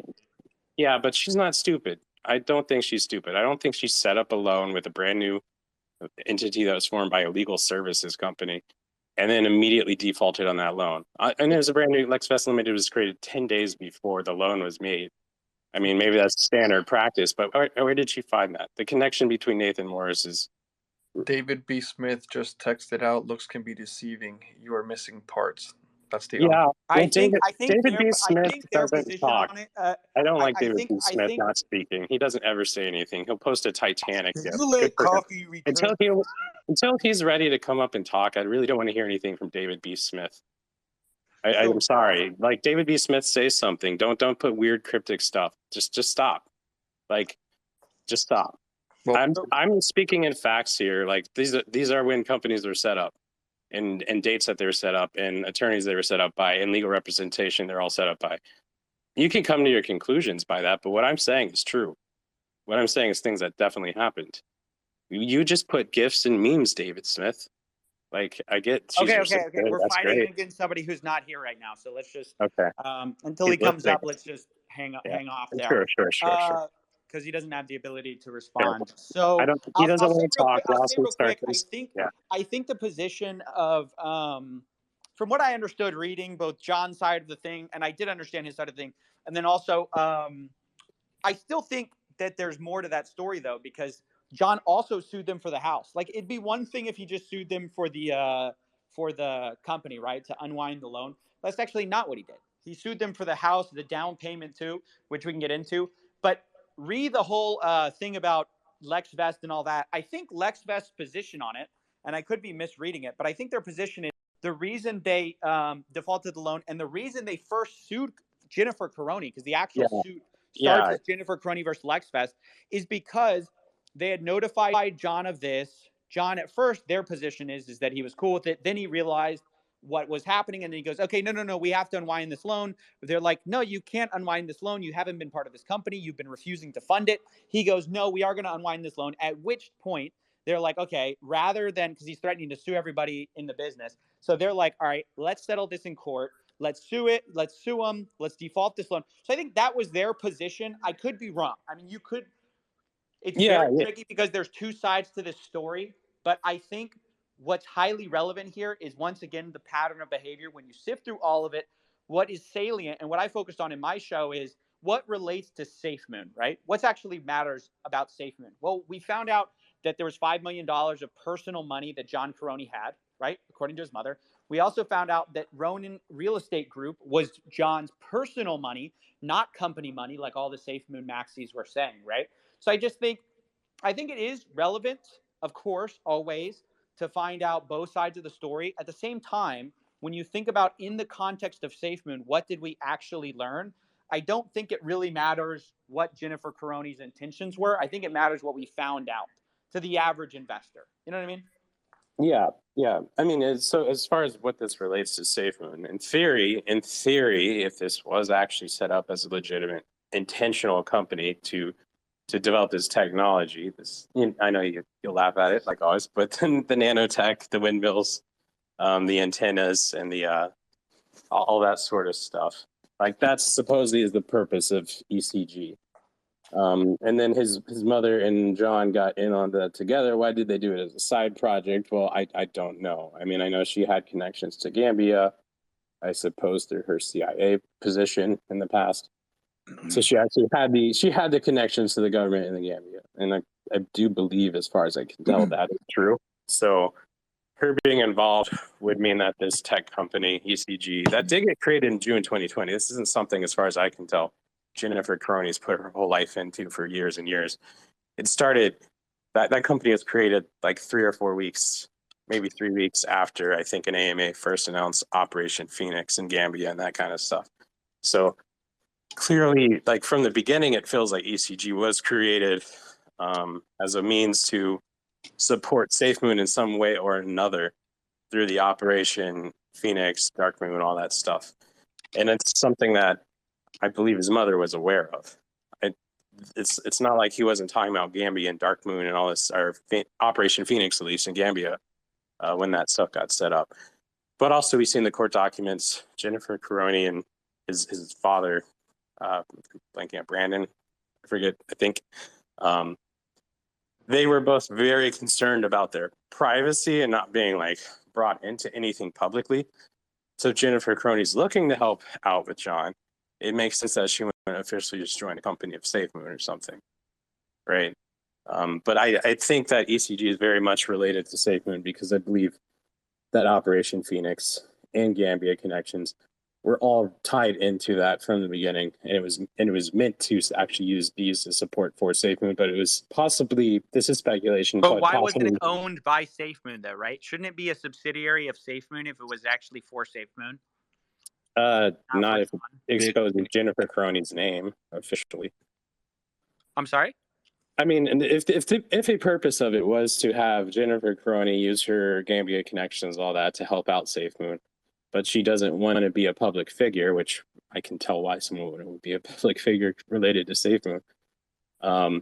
It would be a means so that she could be a part of it without being officially a part of it, like publicly speaking. I don't think you can be like that naive to think John would basically do this for his mom this entire time and then as soon as things go wrong, he blows up her name. I don't think you can be that naive. Well, I think it's pretty hasn't obvious that publicly. John wants, just like his, like, look, just think about it. They run Yeah, in the same family, right? So if your they do. allegation is John's Caroni's mom is basically hiding things in her own name to get an upper hand, it can't be hard to believe that John Caroni would hide things in his own name to also get the upper hand, right? Well, yeah, we know he's got Ronin Crypto Group. Or actually, what's he got in the U.S.? Ronin Crypto Groups. Ronin Real Estate. Ronin Real Estate, and is there another Ronin in the U.S.? There's the other one is in London.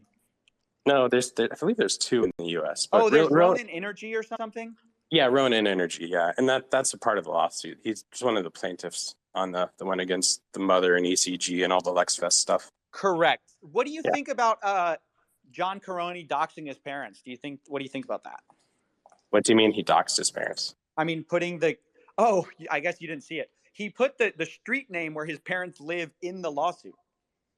Was that her testimony or his testimony? No, that was definitely him. That was Exhibit C. You can look it up. He calls it. Well, I don't want to say it out loud. I know. I looked it up. I found the address. I thought it was her testimony. It might have been no, both. it was his. She addresses it later because he brought it up, but she doesn't actually specify the name like he does. So someone says the blank property multiple times. Our son wanted to invest in the blank property. Like, I'm certain it was her. It doesn't mean that John didn't do it first. Right. She's responding. Blank being the street name. Yeah. She's responding to him, and he names the street name where they live, and then she's like, "Hey, the reason we put it in our name is because Bradford is a retired Peace Army person, so we could hide the address, which John doesn't have access to." They took it off the public. They can take it off the public tax records. Actually, right. And looked at the tax records. Every house around it, you can see their details and address on that house. Yeah, it's gone. Hey, champion, will you let Ellie ask her question real quick? Sure. Thank you so much. I'm over here stomping my feet. I appreciate it. I don't have the patience. I did want to comment really quickly on that. When I saw that he had put their street address, because I read the whole thing, I thought that was hypocritical and awful. But my question is, you said that you are going to become best friends with John's mom, and you kind of laughed, so I assume it's a joke.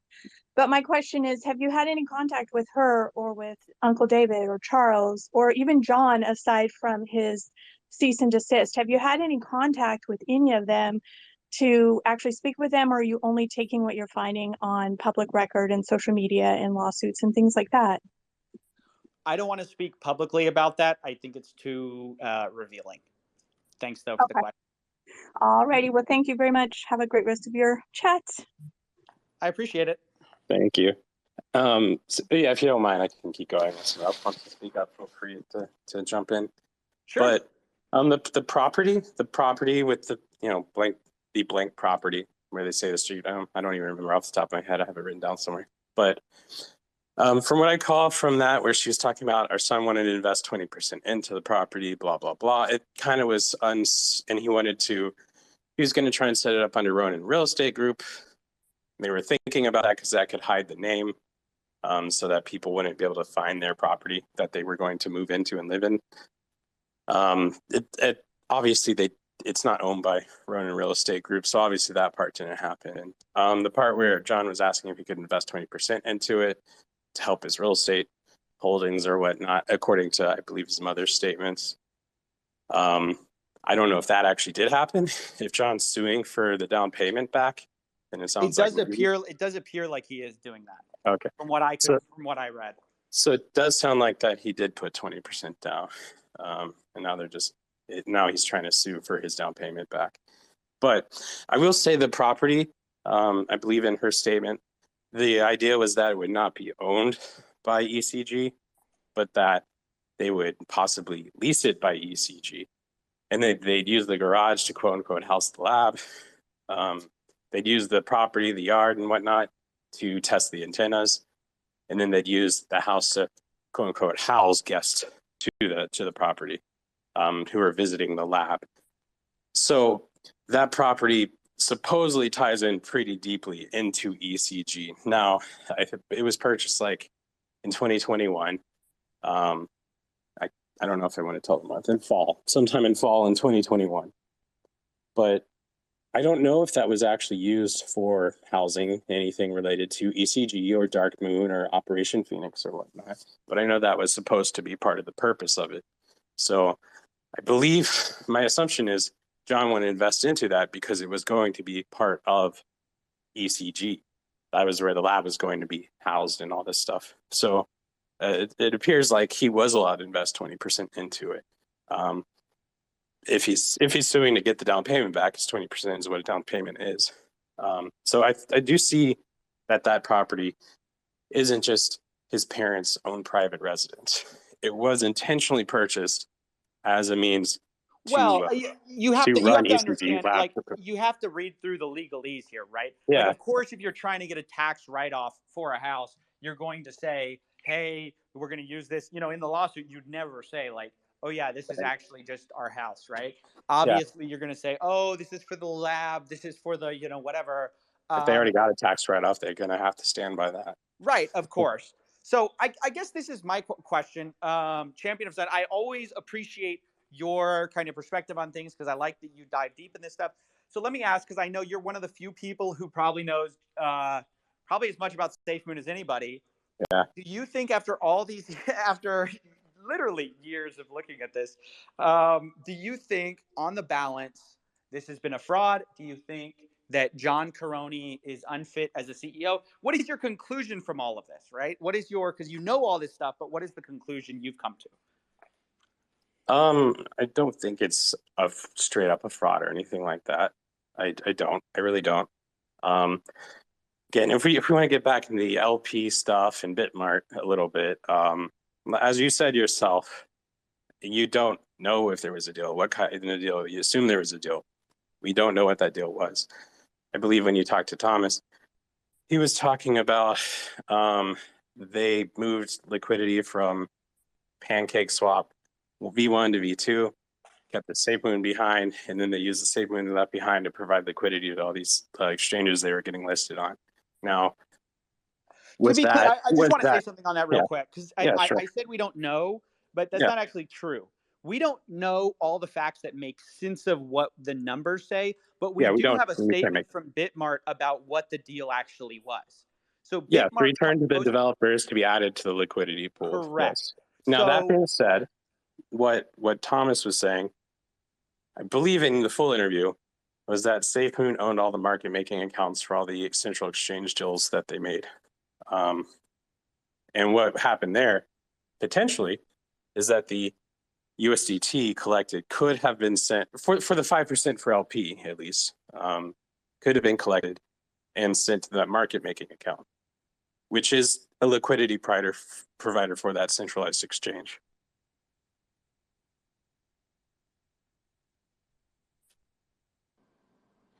Right? So that's something that Thomas said. I'm sorry, you got quiet. I wasn't sure if you're still there. Yeah, no, I'm listening. Sorry, I didn't hear the end of the point. I didn't know what the end of the point was. Maybe I missed it. Okay. I'm just saying, when I listened to the full interview several times between you and Thomas, he was saying that SafeMoon was sending this quote unquote, his quote was, the liquidity is still liquidity. He broke it apart. He got the BNB half and he put it back into SafeMoon. He bought it. He didn't buy and burn it, but he bought it, and they got even more. Sure, they got more SafeMoon in the SafeMoon owner account or whatever. Whenever he did that, but none of the BNB technically left SafeMoon. Whenever he pulled some SafeMoon out, doing the V1 to V2 pancake swap, the rest was used to provide as liquidity for centralized exchanges, and then these centralized exchanges, SafeMoon owned all the market making accounts. He says they provided liquidity, but respectfully, like, I trust Thomas about as far as I can throw him as far as that stuff. What he's saying doesn't actually make sense with what Bitmart told me and with what Bitmart told the public. Like, I don't know if he's a stooge for Caroni in this stuff, or if he actually believes it. Like, it's like kind of hard to know, you know, how much he himself would willfully mislead or how much he's just explaining what he knows, because he doesn't seem to understand the Bitmart deal at all. If you listen to the call, he actually contradicts himself, I think, once or twice. So it's kind of hard to kind of go off what his word is. What we know from the Bitmart statement about tokenomics, there was liquidity given back to the SafeMoon team to be added back to the liquidity pool. that never actually happened. Instead, we Well, saw all this money go to the Gabe that's wallet. Wait. We see all this money go to the Gabe wallet from Bitmart, and we have no idea where that comes from, right? Where is all these millions of dollars coming into the Gabe wallets and his associated wallets? We also have evidence that this is probably John's personal wealth. I mean, I don't know if you're still trying to dispute that or not, but we know that John's mom is saying he invested $5 million of his personal money. He's got millions of dollars of real estate money. I mean, where are you trying to say this came from? Because we know John didn't like purchase a bunch of SafeMoon before, and that's where all his money went. All we have is the records of Bitmart. Suddenly he has millions of dollars. Where do you think this money came from?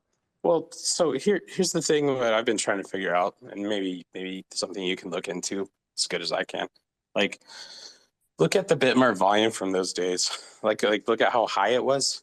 Like in some days, supposedly it was up to like one day it was up to like 150 million, or sorry, yeah, $150 million of volume in a single day. So like 10% of that would have been 15 million on a single day alone. So some of the money that came out just seems extremely low if all of it was straight up just going to John's pockets. It's hard to say because centralized exchanges oftentimes fluff their numbers to try to make themselves look more authentic. So it's always hard to trust, like, how much do you trust their volume numbers anyways? I'm not trying to tell them they're lying, but that's just... Well, I mean, PancakeSwap on that day, it had like 250 million, and that wasn't a fluff number. Like it had over 100 million. That's definitely a real So number. it's reasonable. It's reasonable to expect that Bitmart could have had that volume. Saying, I'm not even trying to claim that every single dollar that went to Bitmart went into John's pocket. I'm saying even if you assume that some fraction of the dollars that was supposed to be for the community goes into John's pockets and he ends up a millionaire, that can't make sense from an investor standpoint because you know that money came from the LP, which is supposed to be for investors. So that would be fraud. And there's just sort of no way around it. Like how Bitmart isn't you have to provide a plausible reason that how John got the money that is a better explanation than what I could give, right? Because there's a very clear path from the evidence that I provide to John having millions of dollars, but there's no clear path from like John's innocent to him having millions of dollars suddenly. How does he have millions of dollars in June? Right. The path is that I don't think they were falsifying their volume. That could explain it. They could have just been falsifying their volume, sure, but that's just saying something that we don't know to be true. No. But I'm saying John just took money from Bitmart. I'm saying provide me an explanation. I've given you an explanation for how John got his millions of dollars. It came from the Bitmart deal and all that. But you haven't given me, which came from the LP, as we know. You haven't given me a plausible explanation of how he could have legally gotten this money in a way that is not fraudulent. Okay, and this, again, I don't know about volume and if this would be a reasonable amount of money to obtain from it, but running a market-making account does provide some sorts of profits, and the volume is very high for those several months.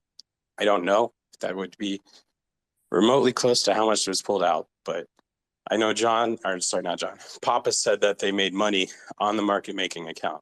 But we can't trust Papa because he didn't even understand the deal. And his account directly contradicts what Bitmart tells me, right?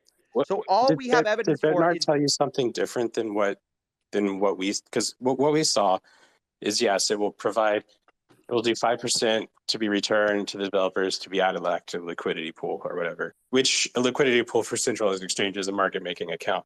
So I don't think that in itself necessarily directly contradicts what Papa said, that the 5% went to market-making account. That doesn't contradict that. I have a question though. If they were doing did you say 150 million in volume on Bitmart at a point? Is that what you said? On one day. Okay. Yeah. Like the highest point, yeah.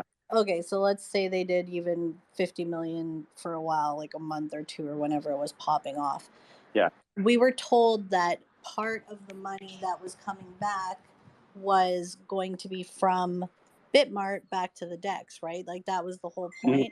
I don't believe that wording. I don't believe the word DEX was ever DEX or PancakeSwap was ever mentioned. It said because returned on the liquidity. I was a moderator at the time, and Okay. we were told that like one of the things to fight FUD, because everyone was like basically freaking out because Bitmart had no tokenomics, was Yeah. that tokenomics was going to be put in place, and Yeah. that Yeah. basically the amount of reflections or whatever were going to be coming back to everyone else, and that the tax for the LP part of it was going to come back, right? So we were told all of that. We were told to tell people that.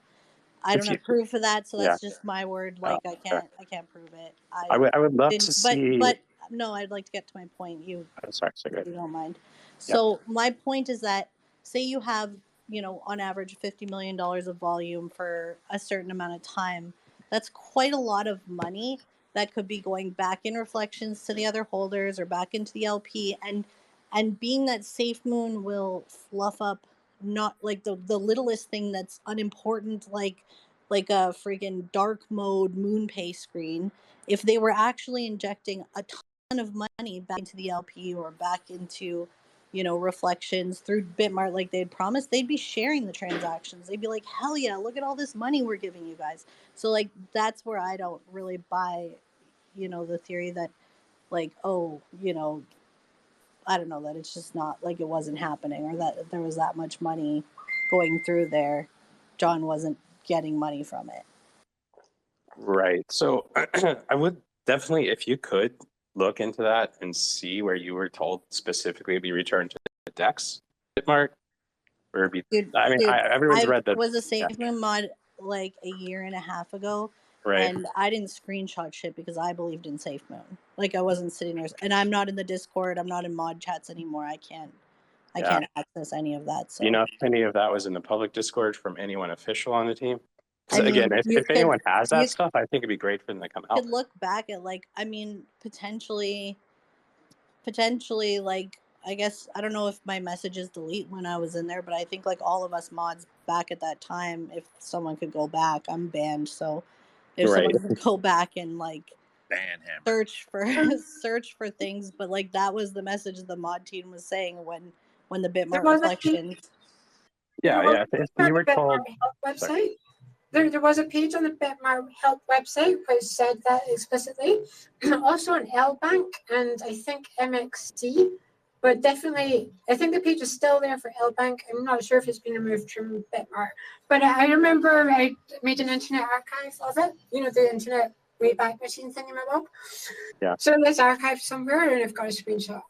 Yeah, I'd love to see anything specifically mentioning it would go to the DEX or go to PancakeSwap from a centralized exchange. Because like I said, Bitmart definitely has the thing that they told everyone it will be returned. 5% will be returned to the values added to the liquidity pool, which again, Well, what liquidity pool Thomas, would and that I be? didn't know that. John's wallet, because the only liquidity pool at the time was the debt, like PancakeSwap. Well, a centralized exchange, the liquidity pool for centralized exchange, correct. It's an order book. It's a market making account that runs those order books. And according to Thomas in the interview with Coffee, and this is the only reason I know about it, SafeMoon owned the market making accounts for all the centralized exchanges they listed on. Yeah, so then where's the money that they're making off the market makers going? Like either way, the whole concern of the holders at the time was like, you've got Bitmart, they don't have fucking, I'm having a brain fart, tokenomics.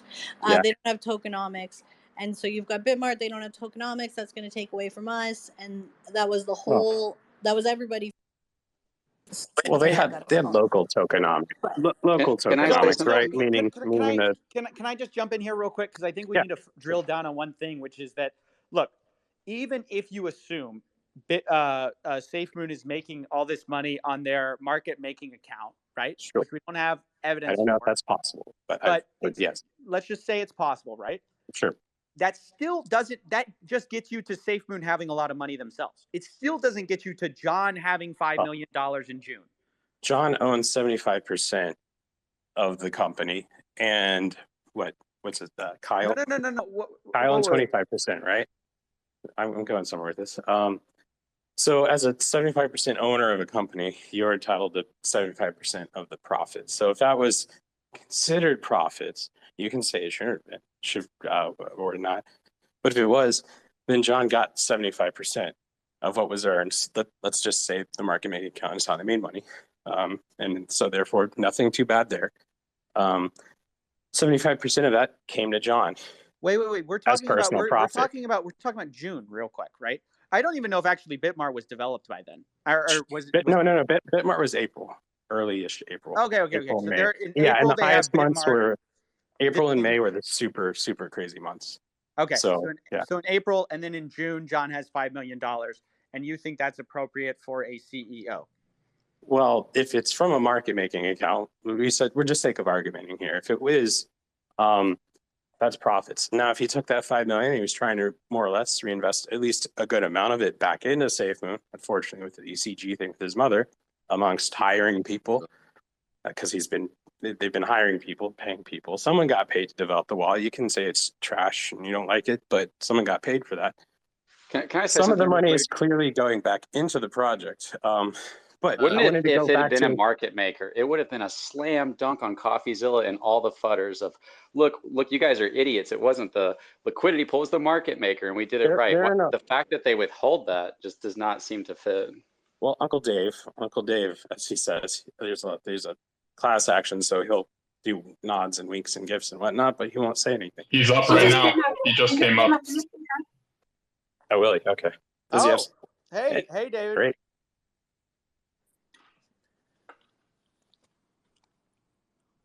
I don't know if he's going to be a speaker. Oh, wait. I mean, he probably shouldn't. Like I think when you talk to people, Coffee, you're like, you're in a lawsuit, so you can talk if you want. I'm happy to listen, but don't get yourself in trouble. Man, let him speak if he wants to speak. Bro, let him speak if he wants to speak. Yeah. David Smith. You're calling David. How's it going, David? Welcome to I posted the 365. B2 fees David. from Bitmar up top.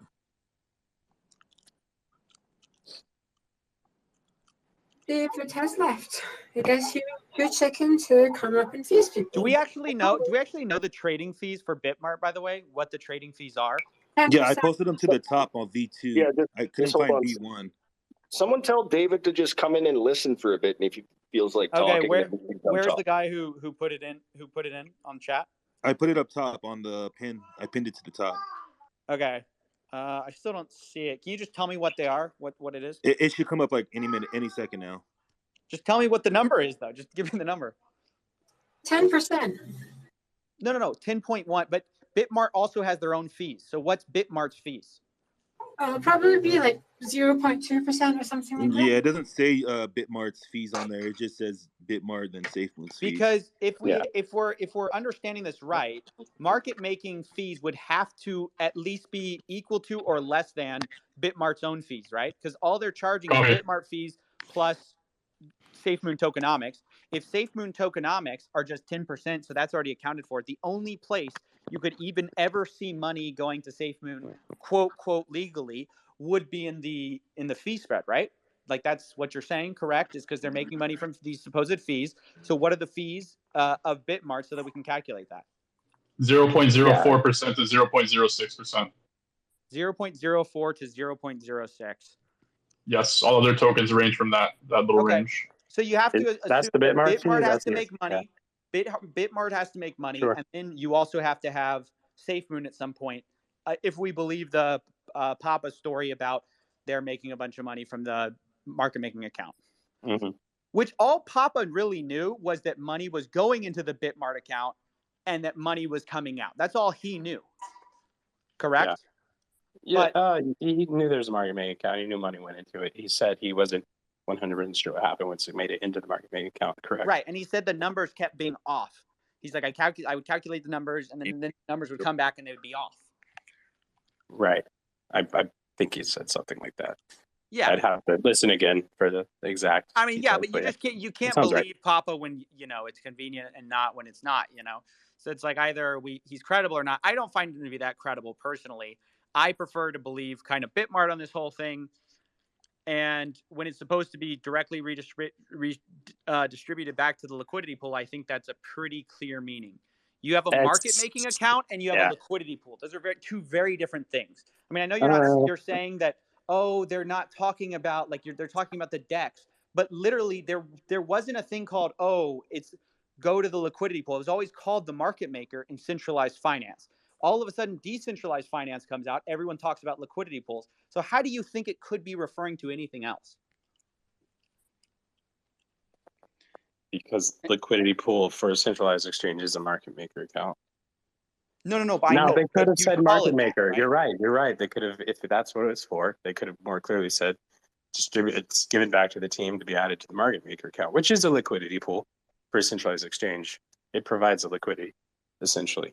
It's got a pool of SafeMoon tokens. It's got a pool of USDT, and you'd have to that there is a market maker account, because there's a lot of trades going on in that system. It worked pretty well, and it wouldn't have worked well without a market maker account. Could it have produced the kind of profits that we're seeing? I have no idea. That one I'm not sure of.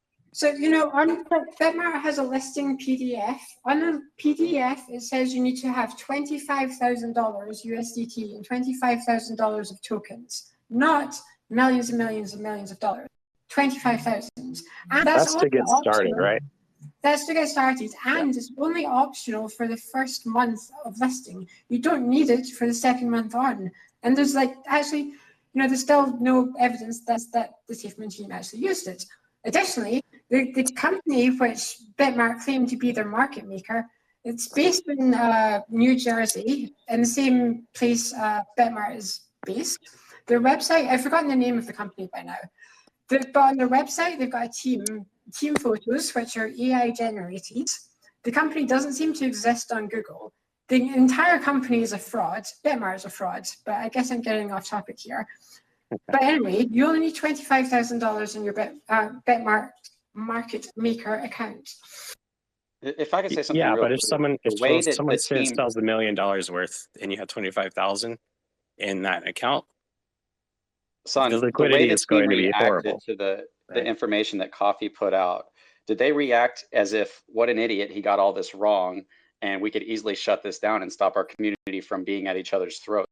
Why would they not just say, it was the Bitmart? Like, why would they tell us that if it was such a simple answer? That, I mean, they didn't respond in any way, shape, or form at all. Like, there was not a positive or negative response. They just and is that more likely when they did though?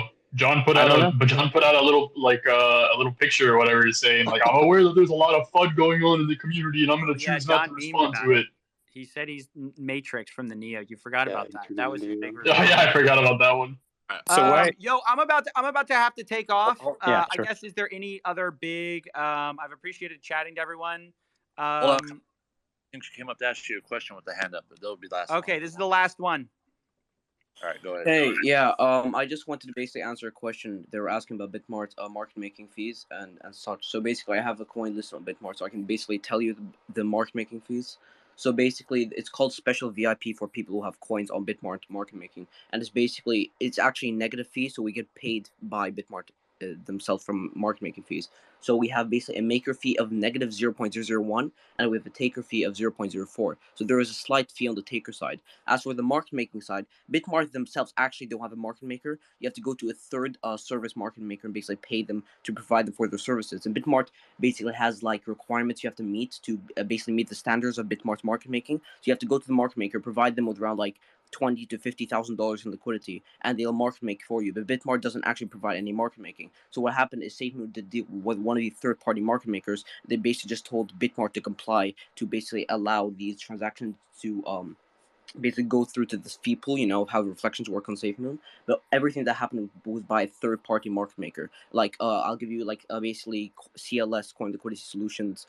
That's one example of a market maker. There's another one called, I forgot the name. But basically, if you just search like market making services for projects on Google, there's a bunch, and you can see ones that support Bitmart's exchange. But yeah, Bitmart, they put like extortionate like market making practices. So you need to have I think they updated them now, because basically what these coins do is basically Bitmart, they like to have really high end market making requirements. So they basically get rankings up on like CoinGecko and CoinMarketCap.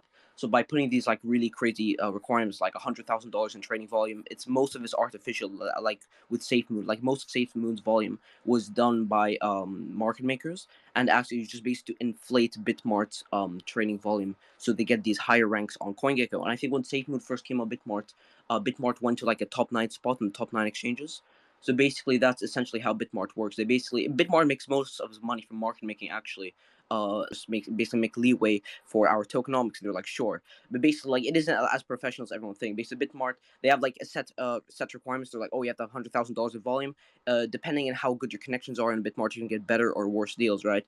Like for instance, I know people who don't have to meet Bitmart's market making requirements at all, right? And then there's some like coins that don't know anyone in Bitmart whatsoever. They have to meet their $20,000 in trading volume per day, their 5% bid-ask spread, their 2% bid-ask spread, and so forth. But basically, they just have to meet set requirements, and these set requirements are carried out by third-party market makers. Yeah. If you could share screenshots of that. Again, the only primary source we have from SafeMoon is Thomas, and who knows if he was being truthful in what he was saying. There's another primary source.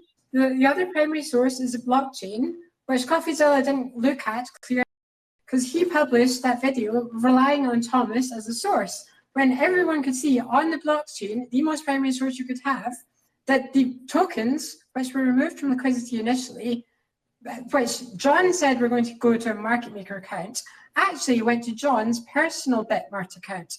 They were not sent to a market maker. They were sent to John's personal Bitmart account, like the BNB. So COFFEEZILLA, why did you just rely on Thomas when you could have just looked at the blockchain and saw what I've been saying for the last 6 months?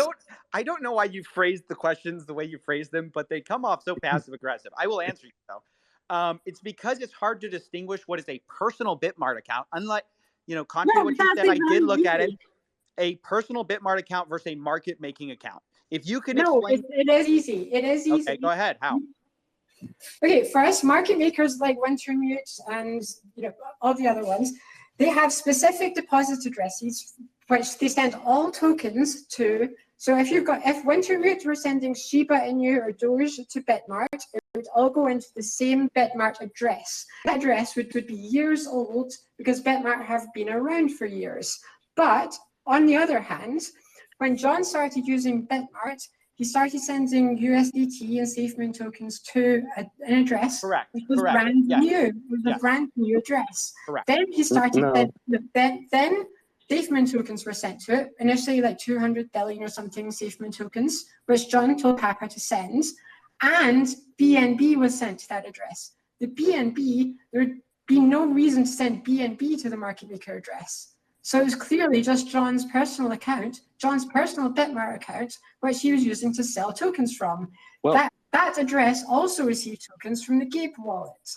So it is actually possible to tell. You just didn't do the research.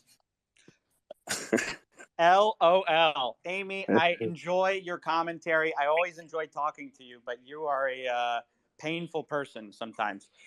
Sure. I mean, yeah, it's likely that it was his personal address. Next time you want to make a public video asserting that, you can feel free to do so yourself. I didn't feel like I had the strong enough evidence for it, but clearly you do, so you can state that publicly if you want.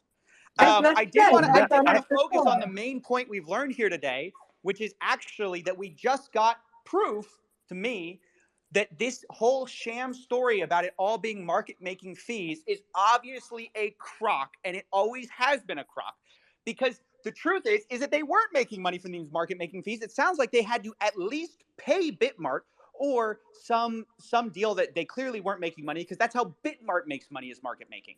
So the reality is, whatever you want to believe, whatever you want to believe about, market making, not market making, even if they were market making, they weren't making money because they're going through some third party. And Bitmart has standard deals where people are taking a negative deal on it. They're not actually making money from it. So that's the reality of the situation. So back to the question, Champion of Sun. What do you have to say about that? Assuming it's true, let's just go with the idea that this guy is being truthful and that this really was SafeMoon's deal.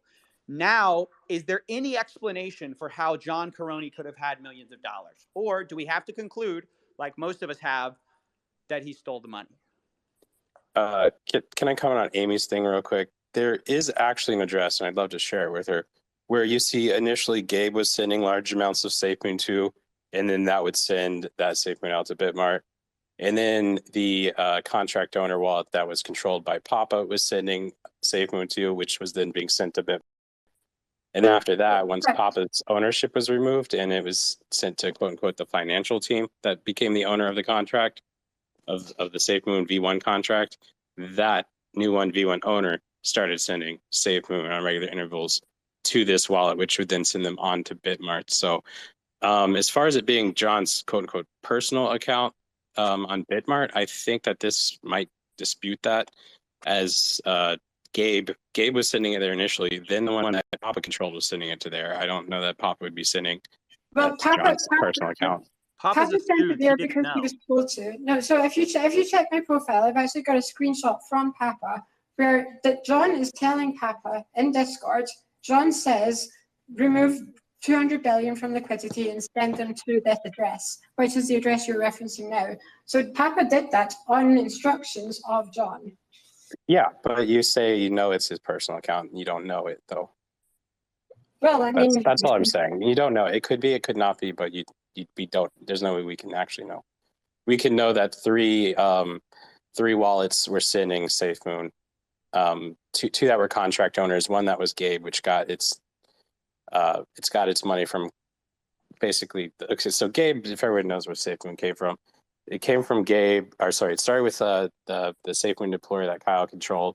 Got sent to its intermediary wallet, and then trillions were sent from there to Papa's contract owner wallet, and then the tokens are sent from that to Gabe right before the Bitmart deal happened, and then from there Gabe started sending SafeMoon at regular intervals into this one wallet, which I have to assume was their intake wallet for Bitmart, because Gabe was sending SafeMoon tokens, and then Papa's contract owner was sending SafeMoon tokens to Bitmart, and then the new owner of the contract, after Papa was given up ownership of the contract wallet, it started sending tokens in here into Bitmart. So that's what happened. What if it's John's personal wallet? I don't know how you can actually say that it is, just because he was telling this is where Thomas should send tokens. He could be sending that for providing liquidity. He could be sending it for tokens that were purchased OTC for reflections. That's a possibility. We didn't talk about that. We could get into that. But I don't see how you, Amy, can say that you know for sure that it's John's personal Bitmart wallet. That's just not a thing that you can be sure of. Sure, can't be 100% sure of it, but just by logic of deduction, I think you can say with some degree of certainty, but not 100%. But that's my opinion. Yeah, that is just my opinion. Can you speak to my question about I think we got some pretty incredible evidence here. I just feel like we need to once again turn back to it and address it, which is you just got the most firsthand evidence where I know you're talking about like primary sources, but we couldn't have a more primary source right now than somebody who literally has spoken to SafeMoon's market makers and been on Bitmart himself with the market maker. I don't know, like that was Usopp, right? Yeah, that's Usopp. So can you I don't know. I feel like we need to grapple with this more, because I feel like we just brushed it off. But it's like yeah, for sure. Revelation in this whole call. If Usopp can share screenshots, I think that'd be amazing. And also, especially if he's talked to the liquidity providers on Bitmart that he says that SafeMoon was paying fees to, as opposed to making money from.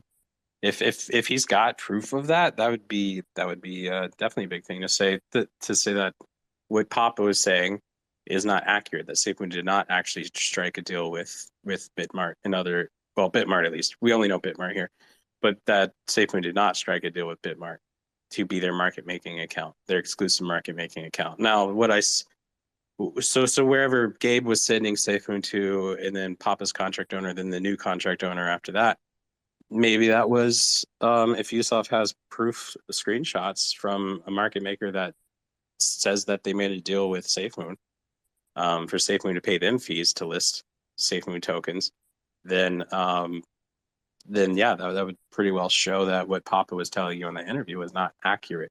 He either misunderstood it or misrepresented it on purpose.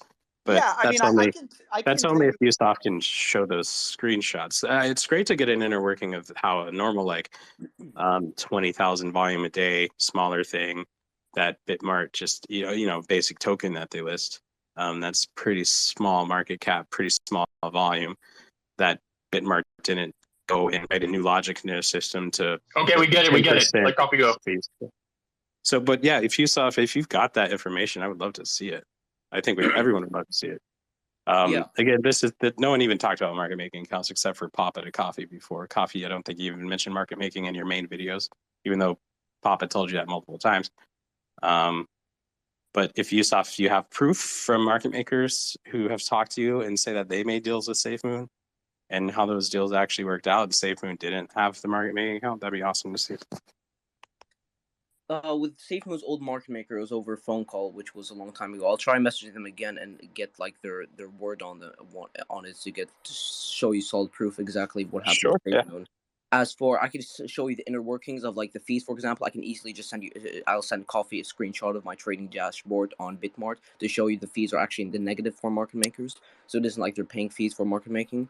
Also, I'll be able to just show like the contract, like the inner workings of how market making works, etc. Hey, Yusuf, can I ask, is the company called TY Trading? Is that the company you're talking about? No, TY I believe Trading? no.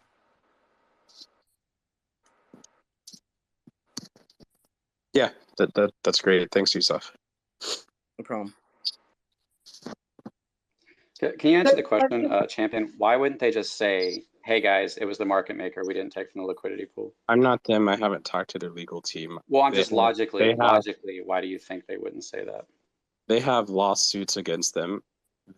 Whether frivolous or not, we can all debate that. They have a deal contract potentially written with Bitmart, potentially contracts with third-party market maker that they made deals with. They have no reason to potentially. Well, Thomas said it, and Thomas has been under NDAs, so that actually does indicate that Thomas thought that was something that he could talk about. And when John did the 32 podcast recently, he said, in talking about FUD, he said there's been some really tough FUD lately that's been really hard to deal with, but luckily I've had my team around me. And this was right after COFFEEZILLA put out his videos. And in my mind, if that was a simple solution to the worst FUD that's ever come out about SafeMoon, they would, in my mind, it seems very logical they would have said that. And that the reason that they haven't said that is because it wasn't a market maker. And even if it was a market maker, how does a market maker make profit? Isn't it by like overcharging, like by charging more over here and selling cheaper over here? I'll tell you. So essentially, the market makers, how they make profit is basically Bitmart only approves certain, their API, basically their trading API, their market maker isn't open source and isn't available to everyone. Like with KuCoin stuff, you can have or certain other exchanges can connect bots to it, right? With Bitmart, it's closed source. So essentially, they only allow their API connections to certain market makers. So how do you become an approved market maker? You have to hold like $100,000 in Bitmart tokens to become an approved market maker. So these market makers, they buy 100K in Bitmart tokens, they hold them, and they go around and collect clients that want to market make on Bitmart, right? They go around the coins that are listed on Bitmart and offer to market make for them. Their market making fees, they charge them like a monthly fee for market making, not including liquidity. So you have to provide your own liquidity in the back end, and then they also charge market making fees. So essentially, It's around like $10,000 a month, $15K a month, $3K a month, depending on your connections to the market maker and Bitmart. It depends on how your monthly fee, right? I heard that SafeMoon was paying around 15 to 20K per month for market making, but I'm not quite sure because this was quite a long time ago. It was like nearly when Bitmart first listed SafeMoon. Second recent pinned tweets. That's got their prices right there. The second most recent pinned tweet. Slick, did you need to say something? Yeah, guys, we can battle about this all day long to the end of friggin' time. But at the end of the day, he did wrong. SafeMoon did some very wrong things, and the consequences have to be made correctly because they took people's money. Doesn't matter how, doesn't matter when it was taken. And the bottom line is it has to have justice because innocent people lost a lot of money and it's not cool. And I don't like that. Things like this are happening in other companies too, in DeFi or whatever you want to call them. And these crypto companies are taking people's innocent money that they worked hard for. And that's the bottom line. So we can talk about this all day. COFFEEZILLA, you have a lot of viewers, so a lot of people got to see, what you put together. Same thing with you, Crypto Control. But at the end of the day, we all know that they're scamming, they're taking people's money, and that's the bottom line. You got no disagreements from me, my friend. I mean, I completely agree with you.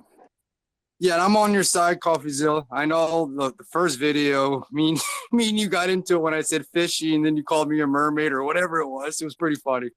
But nah, man, you bring out the truth, and if people can't look at it in that perspective, the way you're portraying it, how you're showing it to people, it's all right there, though.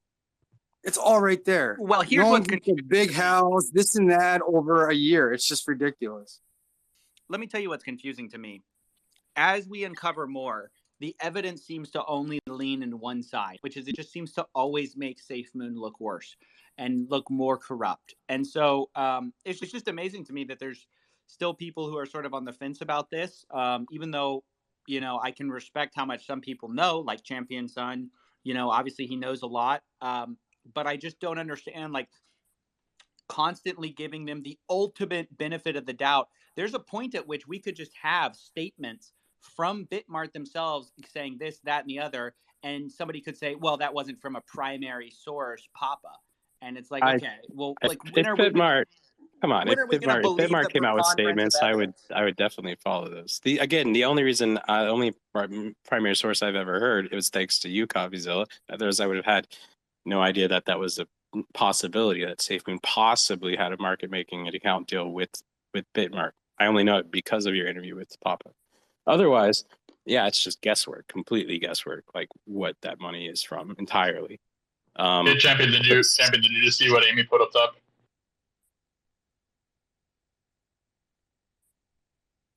I haven't seen what did she put up top? PDF from Bitmart stating that required for listing, you have to pay $3,000 a month for liquidity trading. Yeah, for a standard token listing, that is probably correct. Yes. I think you keep assuming that, like, SafeMoon was coming in from this incredible position of strength, and I understand where that's coming from because they had volume. But if you remember, Bitmart was one of their early listings that they got, and one of their biggest. So Bitmart, it wasn't like SafeMoon was Bitcoin and they were just begging SafeMoon to come on board. SafeMoon was begging exchanges to get listed. So I think you're coming from this perspective of like, oh, you know, SafeMoon really bent them over backwards with this incredible deal because, like, they just were so incredible, such an incredible partner. But you have to understand, this is at a time where exchanges don't just want to take on just any other crypto company, any other shitcoin that comes around, especially with how new SafeMoon was. These companies look seriously at them and they go, look, you could totally take advantage of me. I'm going to give you the standard deal. So I don't know. I think you're giving too much credit to the idea that, like, SafeMoon had all the power at this deal. I think actually Bitmart gave them an incredible amount of legitimacy when they added them. Yeah. No, not even remotely close. At that time, SafeMoon had already been listed on Whitebit, which was the first exchange. At that time, it was the height of shitcoin mania. Bitmart was listing absolutely any token. The reason all of these shitcoins from the SafeMoon world go on Bitmart is because Bitmart is a scam and it has no morals. Bitmart will list absolutely anyone.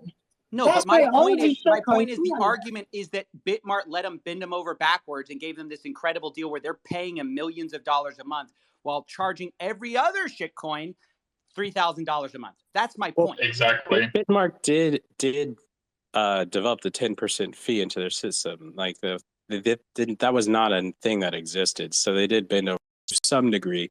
No, what Yusuf is saying though, that's not true. They were excited about seeing a viral crypto with extremely high volume to get joined. But that fee is baked into SafeMoon. Stuff yet. That fee is baked into SafeMoon.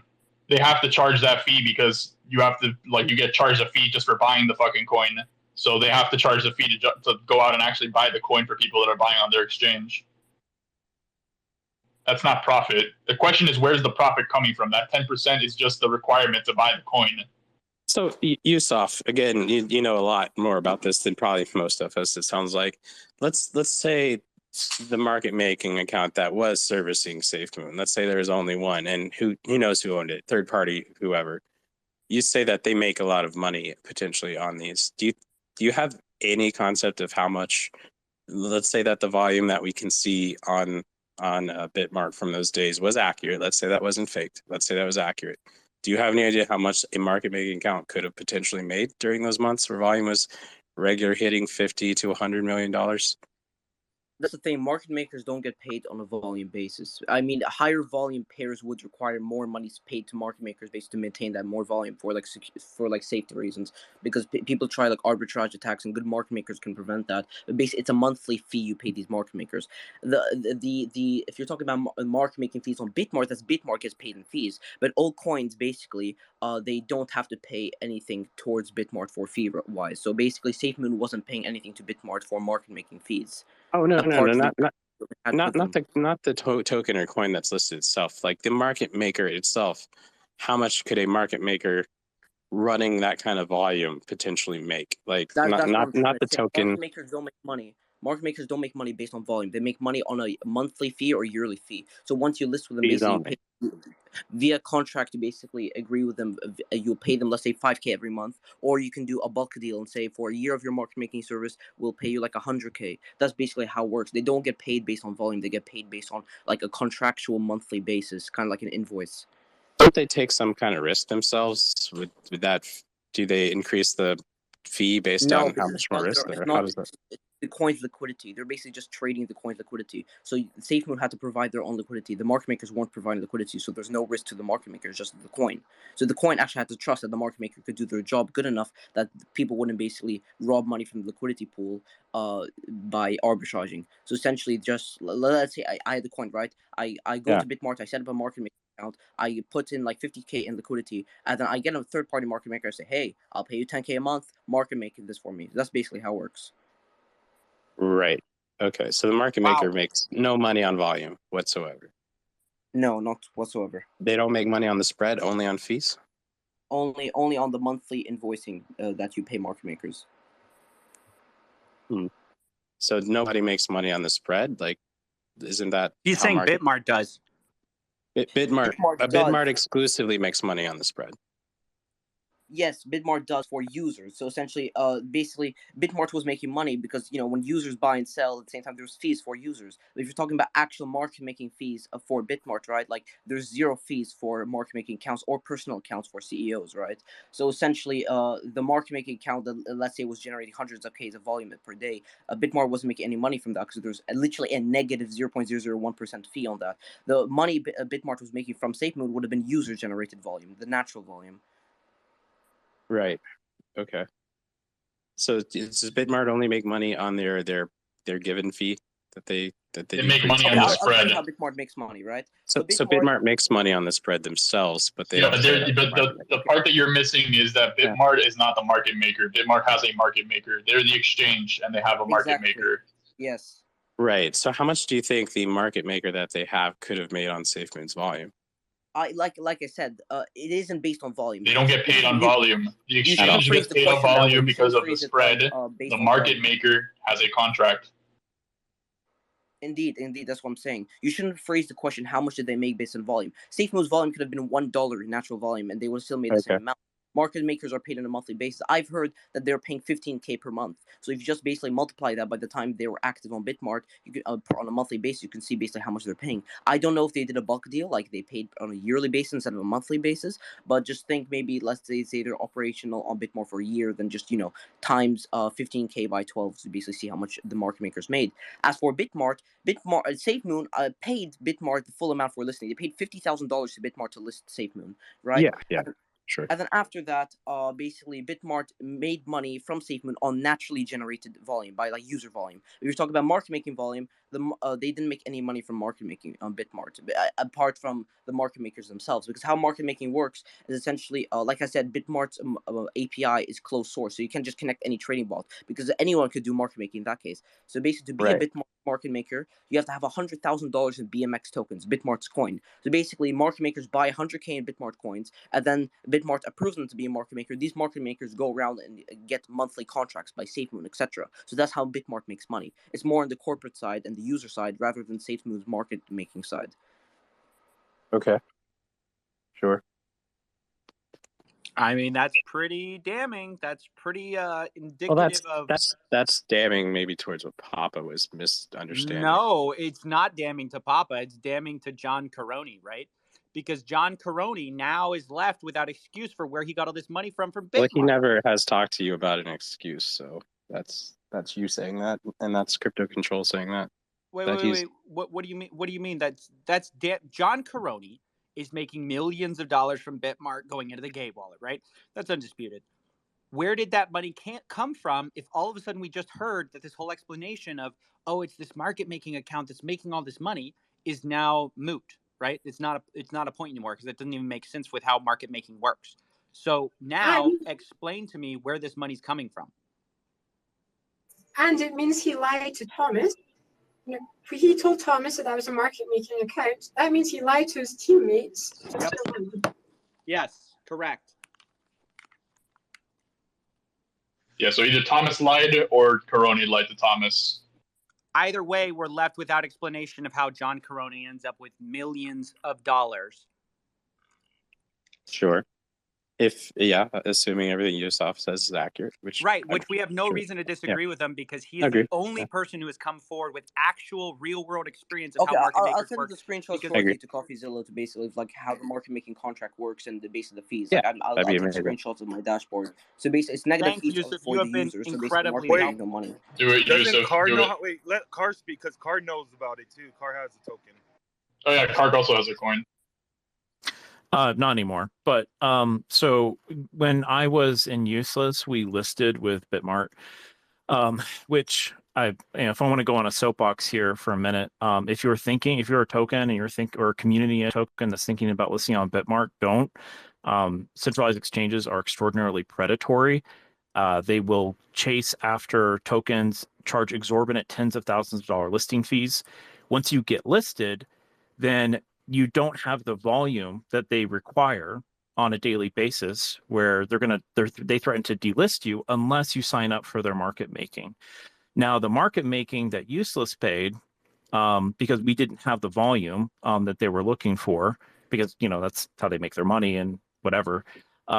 We ended up paying, I believe, around $3,000 to $5,000 a month for market making.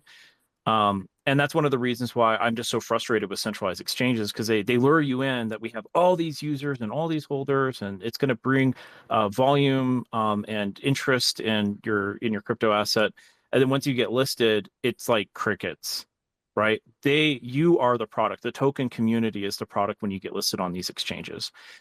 So David, so when you listed on Bitmart, you guys didn't make any profit. Well, none of that money went back to you whatsoever. None of the market making, none of the exchange fees, none of the spreads, nothing. You guys saw no profit from that whatsoever. You were paying to list, right? Bitmart is absolutely terrible. Bitmart, I've listed on multiple exchanges, and Bitmart was by far the worst exchange profit-wise, right? Even for coin volume, because there's other exchanges like, let's say, P2B, right? They make an effort for marketing, actually pushing out the project. Bitmart are the worst people I've ever interacted with. Bitmart are actual predators, right? They're like, if you don't meet their volume, they say, oh yeah, we're concealing your pair from CoinGecko and CoinMarketCap. No one will be able to see your pair. Pay the market makers the 10K per month, and then randomly they hike up the requirements. They're like, so before I need 20K in liquidity, then they needed 50K, and then I'm like, no, I've signed a contract with you explicitly stating that I need 20K in liquidity in the back end, basically because you need something called bid-ask spread. So to meet they changed the bid-ask spread to make it more requirement intensive, so they can get on those higher spots like next to Binance and stuff. So then I told them, no, I'm not obligated to basically change my provide more liquidity. They said, okay, you're concealed. So after fighting with Bitmart for 2 months, I actually had to send them like a legal letter, basically saying, oh, you signed this in the contract, blah blah blah. And then they sent like a policy, and then basically I said, okay, if you want to go based on the policy, because there's something in the contract that's saying you have to meet all the policy requirements, then I can file for discrimination, because basically every coin exchange follows different requirements. They say there's one policy. Basically, every coin has to follow 20K bid-ask spread. But then there's some coins like XCAD, right? If everyone knows XCAD, they literally bypass all the requirements. They don't even need any volume whatsoever, and they're still unconcealed. So Bitmart basically treats coins extremely crappy, right? But if you're talking basically going back to the question, if the coin made profit, I can guarantee you SafeMoon paid more than they made from Bitmart, 100%. Well, and to answer the original question that was that Brain asked, is no, we didn't see any revenue or anything come directly from Bitmart. It was just the pleasure of being listed on their platform. And so we did things a little differently too, based off my philosophy on that. I don't believe that there should be taxation inside the exchange. I just treat it like a black box. I want taxation in and out because I want on-chain rewards. I don't want like all of this weird tokenomic stuff happening inside the exchange. So it's a little bit different because I know that SafeMoon, when they went through and originally did their plan with Bitmart, I don't know how that changed, but 5% would be redistributed internally, and then 5% was supposed to be to auto liquidity that was supposed to be given back to SafeMoon. And so it's a little different because I believe with SafeMoon and their structure and their deal, because they did their off-chain reward system, they were receiving either tokens or USDT or whatever. I don't know exactly how they receive their compensation, but 5% of each transaction trading on the exchange was designated for auto liquidity. Yeah. So Correct. I wish someone here would have exchanged or traded a token of theirs that did have internal local tokenomics, so to speak, on Bitmart, so they know more specifics on how that goes. Like Baby Doge, if you look at them, they've got the exact same Bitmart deal as SafeMoon did originally. It was like the 10%, 5% for rewards, 5% to be returned to developers, to be added back to the liquidity pool. It's like it's copy and paste from SafeMoon's original deal. So it'd be great if we could like talk to someone from Baby Doge or someone who's listed on Bitmart with something that choose to have the trading fees. Regardless of whether that 5% going to the liquidity goes to their market making account or to the DEX, either way, that's not money for SafeMoon, right? Because we were just talking about how SafeMoon could have made profit. Even no matter what the tokenomics were, there was no wiggle room about SafeMoon somehow making a profit from this deal, from what all these people who have listed on Bitmart are telling us. They're actually telling us that Bitmart's one of the worst when it comes to, you're not going to make any money. You're going to pay money to be listed on Bitmart. And by the way, I have an email from Bitmart themselves telling me this, where they said, I said, hey, did basically you pay all this money to SafeMoon? And they responded to me and they said, no, Bitmart, or they paid us to list. Now, they didn't talk about the whole, all the tokenomics and stuff, but they were very clear, and they never said that they paid SafeMoon a dime. And in the yeah, we all know there was a listing fee like that. That's very public knowledge. I think right, was, but that just further corroborates everything everyone else has been telling us. Now we have two people who have Bitmart deals who are both telling us the same thing, which is that you're not making money when you get listed on Bitmart.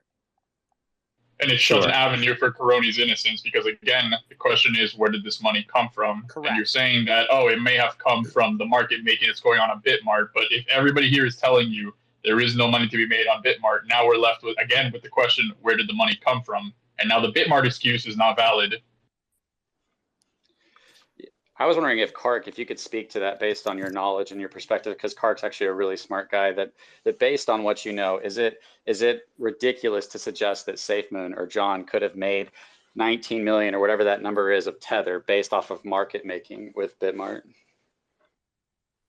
Well, again, if there's a market making deal that that led to some sort of money being made on SafeMoon's behalf, there is something that John did tell me once, where he said something to the effect of that when he made deals with exchanges, that I don't want to use the wrong verbiage, but something to the effect of that he basically raked them over the coals. He got a really good deal out of it in one way or another, and I'm not exactly sure what that means. So, but no, I don't know. I don't know where the funds go and how the funds are managed, or if there was sort of some weird market making deal that there's some percentage that was moved around or something to that effect. If it is some sort of special deal, that might be able to explain it. But I just don't know. Because that's the problem with these centralized exchanges is they're black boxes. You don't know exactly. They treat different tokens differently. They have different, what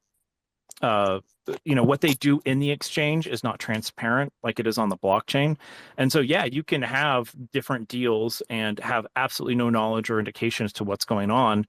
And that's one of the reasons why I just don't like it. And I think it would be valuable on SafeMoon's side to be able to map out and to just as a form of transparency, I think it would be valuable and good, I think, for everyone, for them to explain exactly how things do work with Bitmart and how that money does move around and what happens with the 5% that is designated for auto liquidity, maybe even demonstrate some of the transactions for that.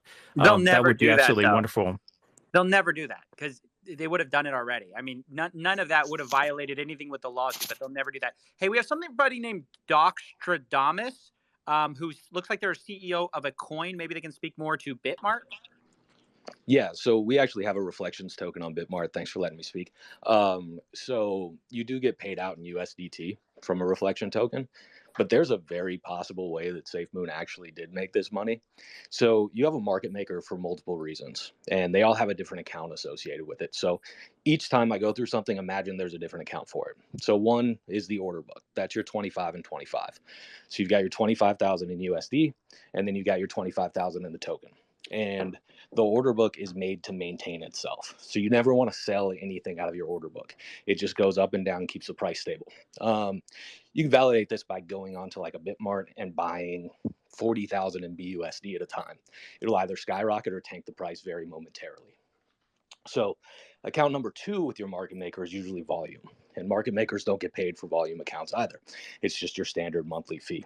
And that's to meet minimum volume requirements or maybe exceed volume in some capacity. But then there are 3 and 4 accounts, and those are called cash out accounts. So because you want your assets to stay stable in account 1 and 2, if you as a company want to taper off with assets in a way that doesn't harm anyone and doesn't negatively impact anyone, you send it to account number 3 and 4, which are cash out accounts. Now the market maker does take profits from this along with you. So because exchanges don't operate on a liquidity pool, it's the only prices that you can control. I can't control my price in PancakeSwap. I can control it on an exchange. So the exchange, more or less, to meet the spread requirements, has to maintain the same price as it is on PancakeSwap. So if I have these accounts set up and I have a whole bunch of buys going out on Bitmart, my company is selling an equivalent on top of it. So that's probably where the $15 million came from, because there's no other way to manage it. Wait, sorry, I'm confused. Can you kind of speak to this slightly more about how this cash out works? Because I think a lot of us aren't familiar with why or how you could cash out money. Because you have to understand, all this money was meant to be for investors, right? And obviously, we all know you can't make money from thin air. So if no money is being generated through the volume for the coin, how is money being made out of thin air sort of into the company's pocket? So you've got organic buys on Bitmart, right? And again, so if they listed with multiple exchanges, you have to go off a singular price point that your market maker is going to want to match. In our case, on BSC, or if you're on Uniswap, right, you want to go off of the DEX price. Now, we don't control the entire liquidity pool. I guess we technically do, but you should never control the entire liquidity pool on a DEX, right? So those buys are purely organic, right? If someone buys, it raises the price. If someone sells, it lowers the price. It's that easy. Every one of the exchanges has to match the price. So your order book and your volume accounts are made to keep that price stable, to make sure that big buys on Bitmart don't cause this massive amount of arbitrage and someone can go and turn and rob your liquidity pool, or vice versa, right? You want to make sure everything maintains a stable price, and you can control the price on exchanges. So because you don't want your buy and sell accounts, your order book maintenance accounts, to actually impact, you don't want to sell or buy actual tokens from it. You just want it maintaining the spread. The cash out accounts, when someone does have an organic buy on Bitmart, it would sell the equivalent of that buy. So it's actually doing it in a way that doesn't negatively impact holders. Otherwise, the money just stays in Bitmart. I'm sorry. So when there's a buy, you sell, but when there's a sell, you have to buy, right? So I don't understand where all this. That's what the order book does. So think of this cash out account being just when somebody buys, it's an equivalent taper off. It's just automatic sell orders coming from this. So yeah, but this doesn't make sense. No, I understand what you're saying, but it doesn't make sense to how then the order book wouldn't be depleted, because when you're buying, when there's a buy, you cash out. When there's a sell, you buy from the order book. So wouldn't you be depleting your reserves from your order book if you're just buying, and then when there's a buy, you sell? Like, so money's flowing out, but where's the money flowing back into your order book, I guess? So it doesn't really flow back into the order book because it's separate. It's similar to like if someone were just to go and buy on Bitmart or sell on Bitmart outside who doesn't own the token. There's no order book associated with it. The only order book is to maintain that spread. So that's your first account. And why Papa is probably saying it was going to multiple accounts and you think one is John's personal account, and it very well may have been. It's because they set up these other accounts to taper off of the mini buys that they were getting at the time. Because as that price goes up, if you don't have those accounts, as a project, you're not making anything at all. So basically, and we learned this too late. And I think the big problem with exchanges is nobody gives you a guidebook up front of like what you can and can't do. But as your price goes up on an exchange, because it's going up on PancakeSwap, you still don't have a reasonable way to sell as a project owner unless you have one of these other accounts go up. So the money, if you don't have a cash out account, stays in Bitmart, and it will continue to stay in Bitmart. The money, if you do have a cash out account, does actually come back to the company, come back to the organization and the enterprise. So forgive me for speaking up. I just don't understand. I'm just unfamiliar with this because, and maybe somebody can explain it better. I just kind of always operate sort of on a pretty simplistic model of like, if money's marked for something and then all of a sudden you're generating profit from that, right? Money's marked for a liquidity pool. All of a sudden the liquidity pool is supposedly staying the same, but money is being generated.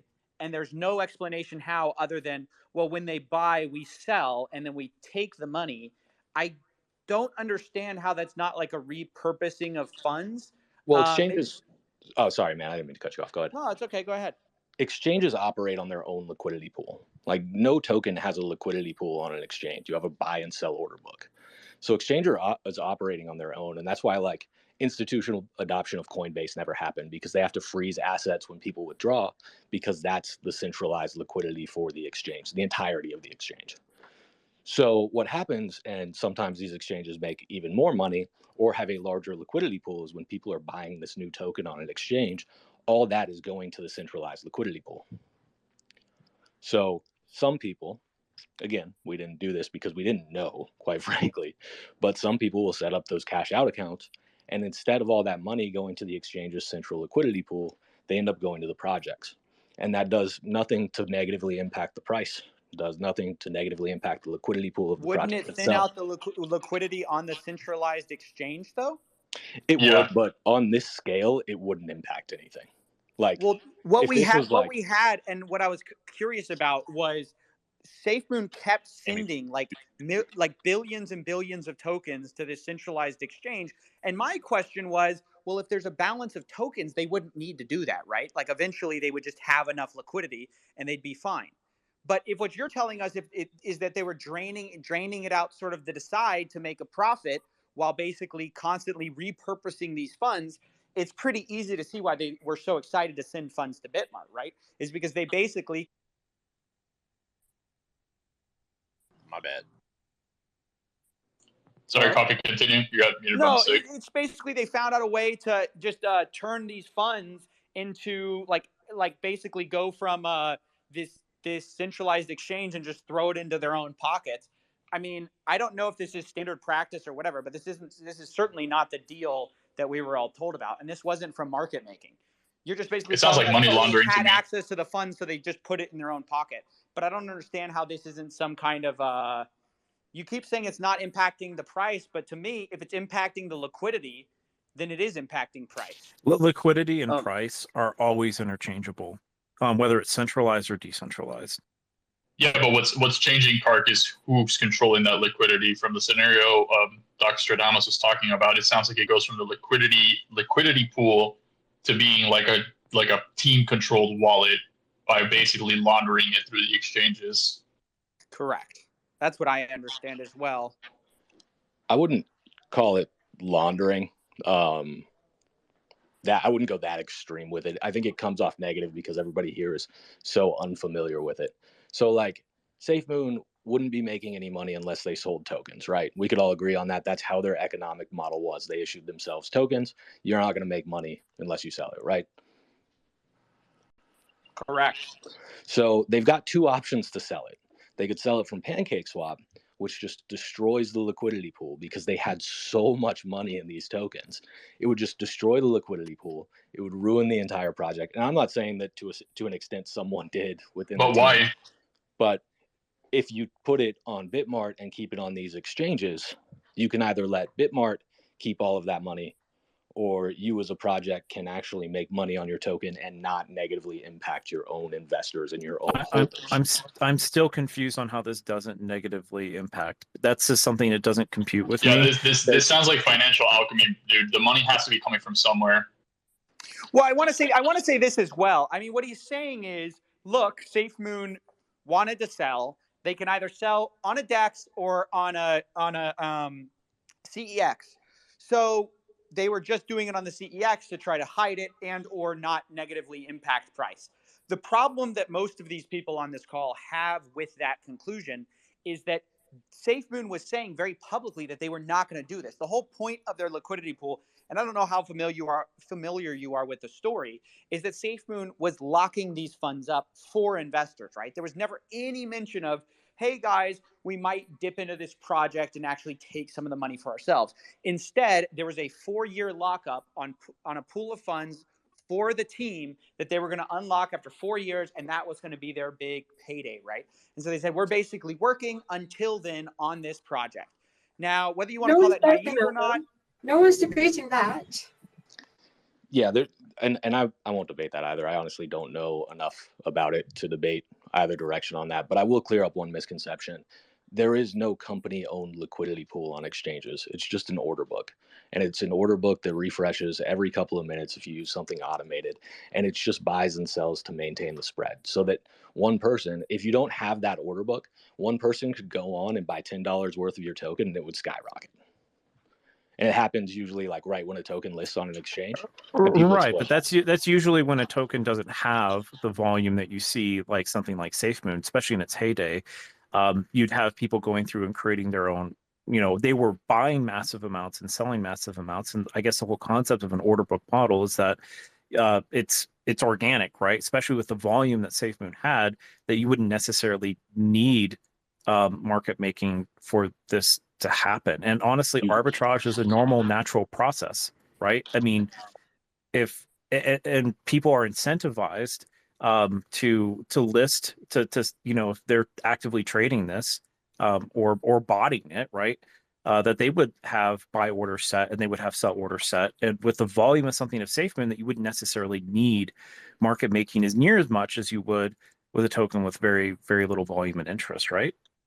I would say the exact opposite, actually. You have to have a market maker that has a ton of buy and sell orders on an automatic basis to make sure that that market making account stays stable and you stay within a spread requirement. So the spread requirement for exchanges is generally 2 to 5%. Anything over that and you get a little nasty gram from them. And that 2 to 5% is based off of your average across all exchanges and dexes. So again, you have to pin it to the one that you can't control. In their situation, it's PancakeSwap, because that's where buy and sell orders actually directly impact the price.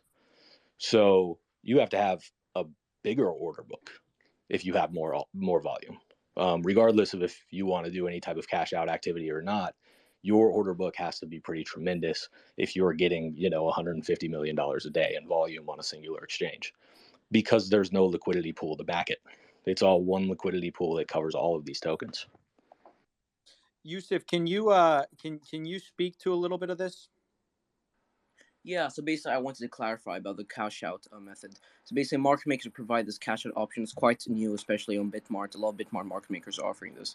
And essentially in their words, this is, if you don't understand, this is how they explain it. This is, I'm reading a quoting from my market maker when they're explaining it to me. They said, the cash out bot calculates the best bid-ask spread frequency algorithm and creates it in the order book without any impact on the price. Then the bot waits until someone buys it. If any buyer sets an ask lower than our bid-ask spread, then the bot recalculates the and resets the ask again. So essentially, you know, some people who place orders above the market price, basically the bot recalculates it to meet their market price, and then basically they sell it for a profit. That's basically how it works. But there is also a negative side. So he is correct in saying it doesn't affect the price. But the negative side about it is if there's high volume, then they'll be making a lot of revenue, correct? But the market makers actually get 10% of this. It isn't a free thing. Market makers take 10% of the cash out service. So these market makers could be offloading tokens also. They very well could. And not all market makers are going to take 10% from any type of cash out activities. There are some that will actually loan money to your company and take a long-term position within your token as well. So it's not all a bad thing, and exchanges aren't all a bad thing or a negative thing to gain exposure and traction either. And I think the point that I was trying to make is that $15 million could be pretty easily accounted for. And I know the market maker that you're using because they're Bitmarts, that one you just described, and they do have that function of cash out. So if somebody says, hey, Papa, send your tokens here if you want me to turn them into cash, and he did that and got cash back out, or they had a collective one and he did that and they all got cash back out, that's the most reasonable and simple explanation for it. That's not me coming to anybody's defense. It's just kind of the logics of Bitmart and what I know their market maker to do, and knowing that they were one of the first exchanges of SafeMoon. This is super helpful. No, I think everyone here appreciates your insight into all of this. I still am like really deeply not understanding how this doesn't just, this isn't sort of like a, what do you call it? This isn't sort of like a roundabout way of selling tokens without looking like you're selling tokens, right? Without a impact of price, but a thinning of liquidity. I mean, and I just came into this situation. I would say that that's either just a misunderstanding from my explanation or an internal bias or an innate bias because of other things that they've done. Because this is the most moral and ethical way to taper off of tokens if you need it for money, just to be completely transparent. Otherwise, they would have to sell in waves on PancakeSwap, and it would be bad for everybody because they held so much money. They blew up quicker than anything we've ever seen. So they held so much money that this was the only logical option for them to say, hey, we got to turn this into operating capital. This is how we do it. Now, what they did with it is another story entirely. Yeah, but Doc's the point that he's trying to make is that, like, even if this order of operations that you and Yusuf were talking about, if this is how it works, there is no way it can't impact the price. The money has to be coming from somewhere, the US dollars, the USDT, the BUSD, whatever. So, like, in this roundabout fashion of having some founding organization cashing out, it's basically front running the market. It's like, oh, if the market has enough volume to support it, we can just front run it before the bids like hit the order books, and we can just take our chips off the table and then allow, like, just drain the liquidity in a roundabout way. Right. That's a way to look at it for sure. So, like, liquidity pools on exchanges, like I said, they're centralized. So they want to cover, if they had a mass exit, they want to cover that exit and pretty much nothing else, right? That's what they're trying to do and how they bring in more liquidity. So that liquidity stays on the exchange. If you don't do it, generally it won't negatively impact anybody unless there's a mass exodus out of the exchange. Then some people might not get their money out of it. But that's if, like, the exchange tanks or there's a huge market fluctuation and everybody pulls out. I think this happened with somebody recently. That's why I'm pausing, because I'm trying to remember who it was, and they had to get bailed out by someone else because these exchanges don't actually have the right amounts of liquidity to operate, and they wouldn't be allowed to if they weren't crypto exchanges. That's a big hit on Coinbase still. If I put a massive sell order of tokens on an order book exchange and created this massive sell wall, right? And people were like struggling to like try to break the sell wall, right? You could argue that it doesn't impact the price, but you're selling a ton of tokens and you are impacting what the price could be. So, like, if I have a ton of tokens in existence and I create a massive sell wall, like, absolutely sure, like, you could argue, oh, this doesn't impact the price, but it does impact what the future price could be. And so that's just a distinction that I want to make, is that, you know, when you say does it impact the price, I don't know, that just doesn't set well with me, just because, again, from economics of scale, like what Brain says, that money has to come from somewhere. So I'm just trying to reason through this. Like, you may say it doesn't affect the price, at least from like an operation standpoint, it doesn't tank the price. but you need to look at it from the perspective of what the price could have been if lots and lots and lots of tokens aren't liquidated. And this isn't talking about SafeMoon. I'm just talking in general, right, on how centralized exchanges should or shouldn't operate, or how liquidity should or shouldn't operate. That I don't think it's moral. I don't think it would be ethical for a project to create a massive sell wall and not allow the price to go above a certain point if there is a ton of market interest, where the price would be 20 or 30% higher if they wouldn't have done that. Okay, but here's the thing. Guys, sorry to mute everyone, but we've got Peter from Everrise who's had his hand up for a while, and he's probably got some good info. So, hey, go ahead, Peter. Hey, sorry, just getting my mute situation sorted. Thanks for having me up. I definitely agree with Kark's point that money comes from somewhere, and if you throw your lot in with market making on centralized exchanges, you start to act more like the casino than a particular player. So any price fluctuations will not be nearly as visible, but they are meaningful. If a poker game goes on for eternity, then only one person wins, and that's the house. What's kind of getting lost here is the idea that, like, isn't this supposed to be a decentralized protocol, and therefore isn't the very idea of selling tokens for any kind of benefit totally anathema? Like, in my view, something with a community as large as SafeMoon would be better off just dismissing everybody related to any kind of development at all, and exist as a pair with BNB that might do well over time. The community has achieved minimally viable status, and there is no reason to yank millions and millions of dollars outside of that community's hand. If that's the kind of investment you want, go look at startups and go look at the stock market, because they have more experienced teams and they don't talk in doublespeak all the time. So, there's no reason for a DeFi protocol to be yanking millions and millions of dollars out of their holders' hands through whatever medium, whether it's by assisting an exchange in market making or simply yanking it out of the liquidity pool. So, like, I'm sorry this is not terribly informative. My only question is, what in the hell is going on here? Well, I wanted to jump on that real quick, because I think it's an important point for what I've been trying to communicate, and I think you probably put it better than I could, which is simply that if SafeMoon had come to their followers and said, "Hey guys, we're going to be selling off millions of tokens. We're going to try to do it without affecting price, but we're basically going to be raising tons of operating capital in order to create all these crazy new endeavors," or whatever, that would be one thing. The problem is they didn't say that. They didn't pitch that.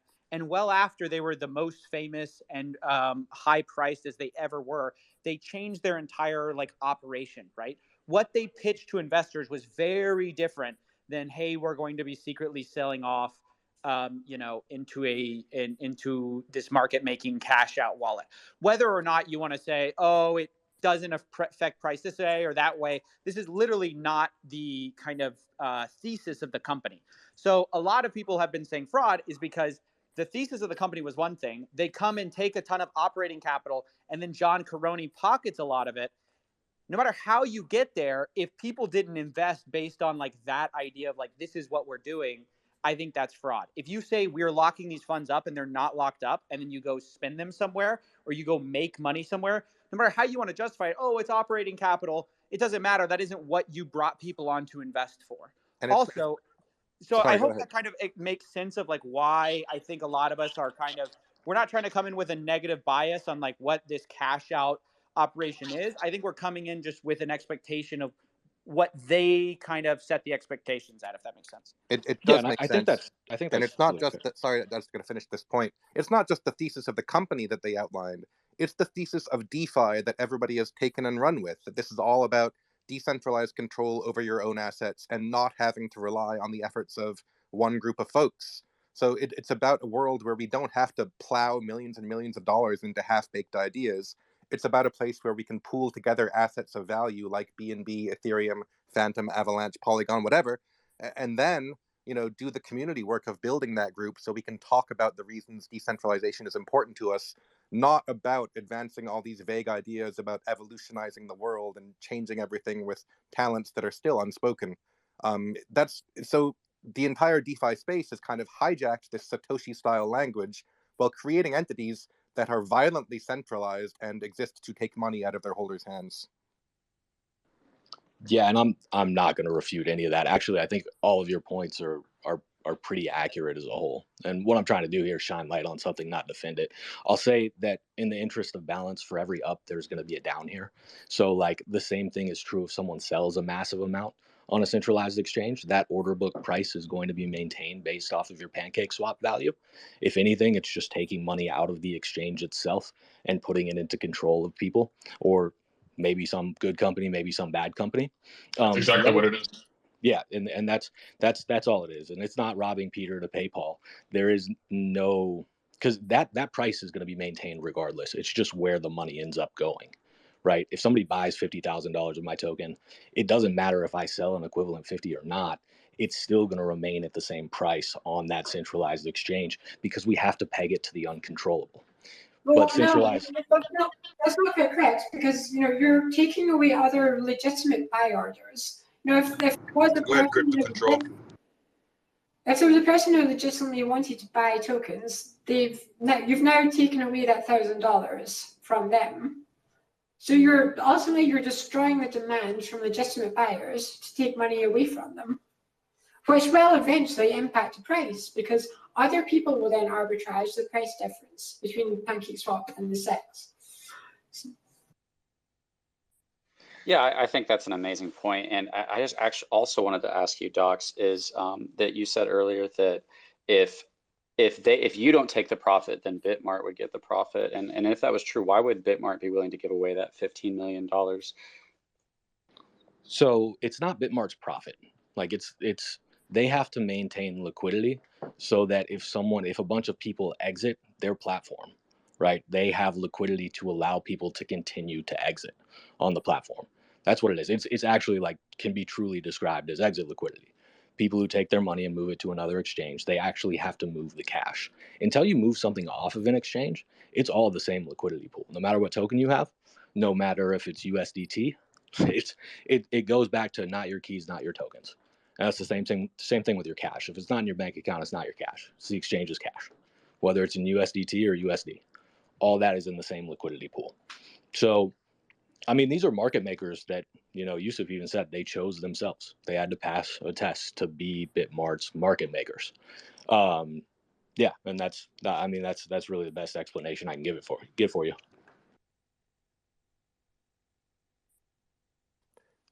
Well, there's a moment of silence. I just see I'm getting some mentions, and people are like, "Oh, SafeMoon is not just a DeFi token, so we're not necessarily subject to the strictures of the DeFi token." If it's more than a DeFi token and it's a business that's building shit, buy equity. Don't just buy these tokens that anybody can launch into a liquidity pool or onto an exchange and instantly transmute into millions and millions of dollars. That seems pretty valueless to me. If it's more than a DeFi token, then go ahead and sell some equity. I think that's where we agree 100%. And looking back, centralized exchanges, they're a secondary market for a DeFi product. That's it. And we did it to gain exposure, just like most tokens do. But that's what it is. You're creating a secondary market in which no one who utilizes that market can actually utilize the token itself, which is how it's designed. But SafeMoon also didn't have a product at the time either. And I don't think has a product that supports their token right now. So centralized exchange makes a lot of sense for them. Yeah, Peter, that's kind of the problem that I and other people that have approached this community with clarity have run into. It's that you point out all of the anti-DeFi things that this company is doing, and they're like, oh, but we're not a company. And then you're like, oh, but then you're unregistered securities. It's like, no, but we're DeFi. We're a decentralized crypto. It's like they want both at the same time. You know what I mean? They want their cake and to eat it too. It's hard out there. When people create a token, they don't expect to become billionaires, or they don't expect the market cap to blow up. So 99% of the time, everything you hear from a founder is just post hoc rationalization of all the dumb shit they did. And so it doesn't necessarily mean anybody is evil. It just means folks go into things without a plan. And some people are mature enough to say, wow, let me figure this out. And others are like, holy shit, I can make off with $10 million now. Bet. Well, and I can just say from my experience in jumping into the space is that if I knew what I knew now when I jumped in, I wouldn't have made a lot of the same decisions that I did. And so I think people need to be willing to look at the current situation, what they're involved with, and then be willing to adapt and adjust. I mean, there's a reason why I stepped down as CEO of a decentralized protocol because it doesn't make any sense, at least in my mind. So I go, this should be a DAO. I shouldn't be lording over some sort of DeFi protocol. It's not a DeFi protocol. That's the conclusion that I came to. And that's why I made it a DAO and stepped aside. I mean, I still advise the project and I still help out where I can, but I'm not leading the project. It's the community that's doing that. And so I think it's just in general that I think that people who are involved in these tokens, I think you make a really good point, is that sometimes you get into the weeds of it, and then you need to always maintain that perspective of what you're trying to do. And if you are truly philosophically in favor of decentralization, then you're going to move towards that. If you're in favor of building sort of a centralized business, you're going to move towards that. And so I think that John Caroni has always been very clear about where he wants SafeMoon to be, which is a hybridized model. And I've always, I'd say this is his face, right? I've always been pretty clear with him, is that I don't think there is such a thing as a hybridization. You're either centralized or you're decentralized. You can utilize some DeFi aspects, sure. But at the end of the day, let's call a spade a spade. If you're centralized, you're centralized. We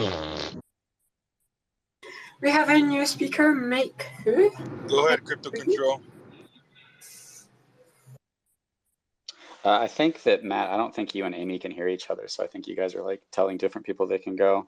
I just wanted to say real quick that it sounds like, and I don't understand this either, but it sounds like we're describing arbitrage, that it's like, oh, we have to keep the SEX price the same as the DEX. So we're going to arbitrage our own price on the SEX. And it seems like we're trying to say that there is no way that this has a negative impact on anybody, but it's also at the same time able to produce $15 million.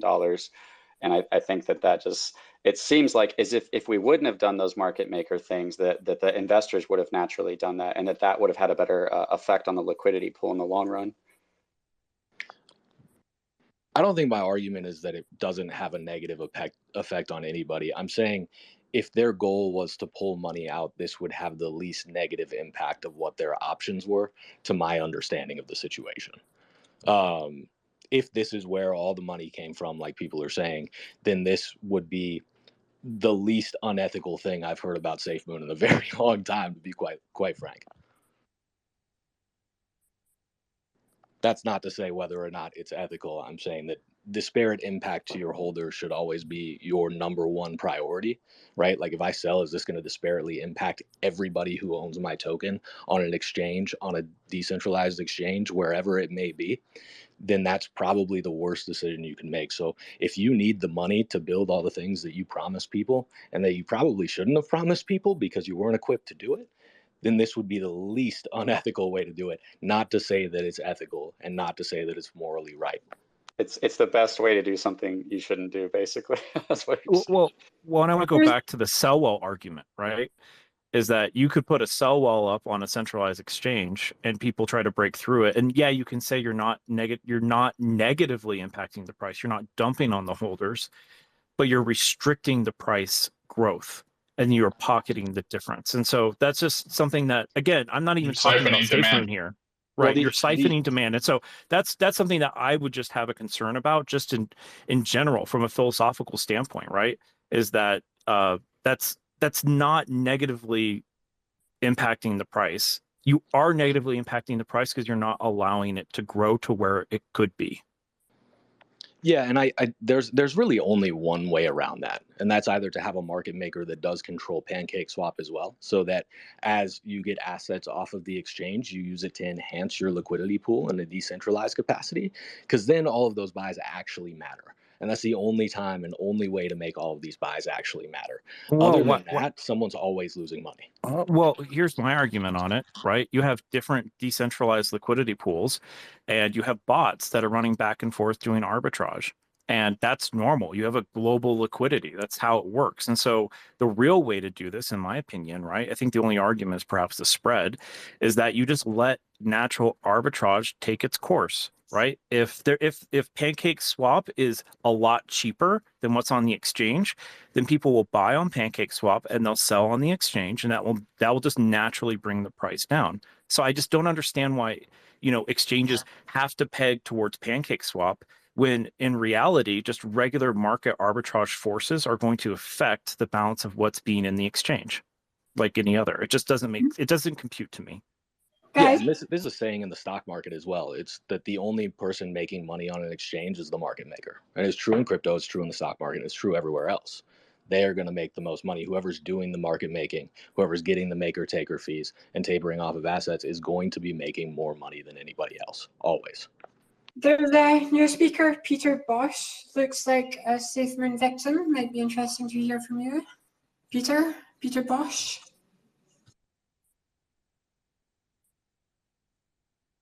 Calling all SafeMoon victims. Come up. I'm a victim. He stole millions from me. All right, I'm going to step down. Thanks, guys. Thank you. Peter Bosch going once, going twice. Okay, get out. Any SafeMoon victims want to come up? Hey, I got to run. Thanks, guys, for letting me speak. I appreciate it. If anyone wants to reach out and wants like more of an explanation, happy to give it to you. Yeah, thank you very much. I know I kind of accidentally started your time here, so I really appreciate all the information you provided.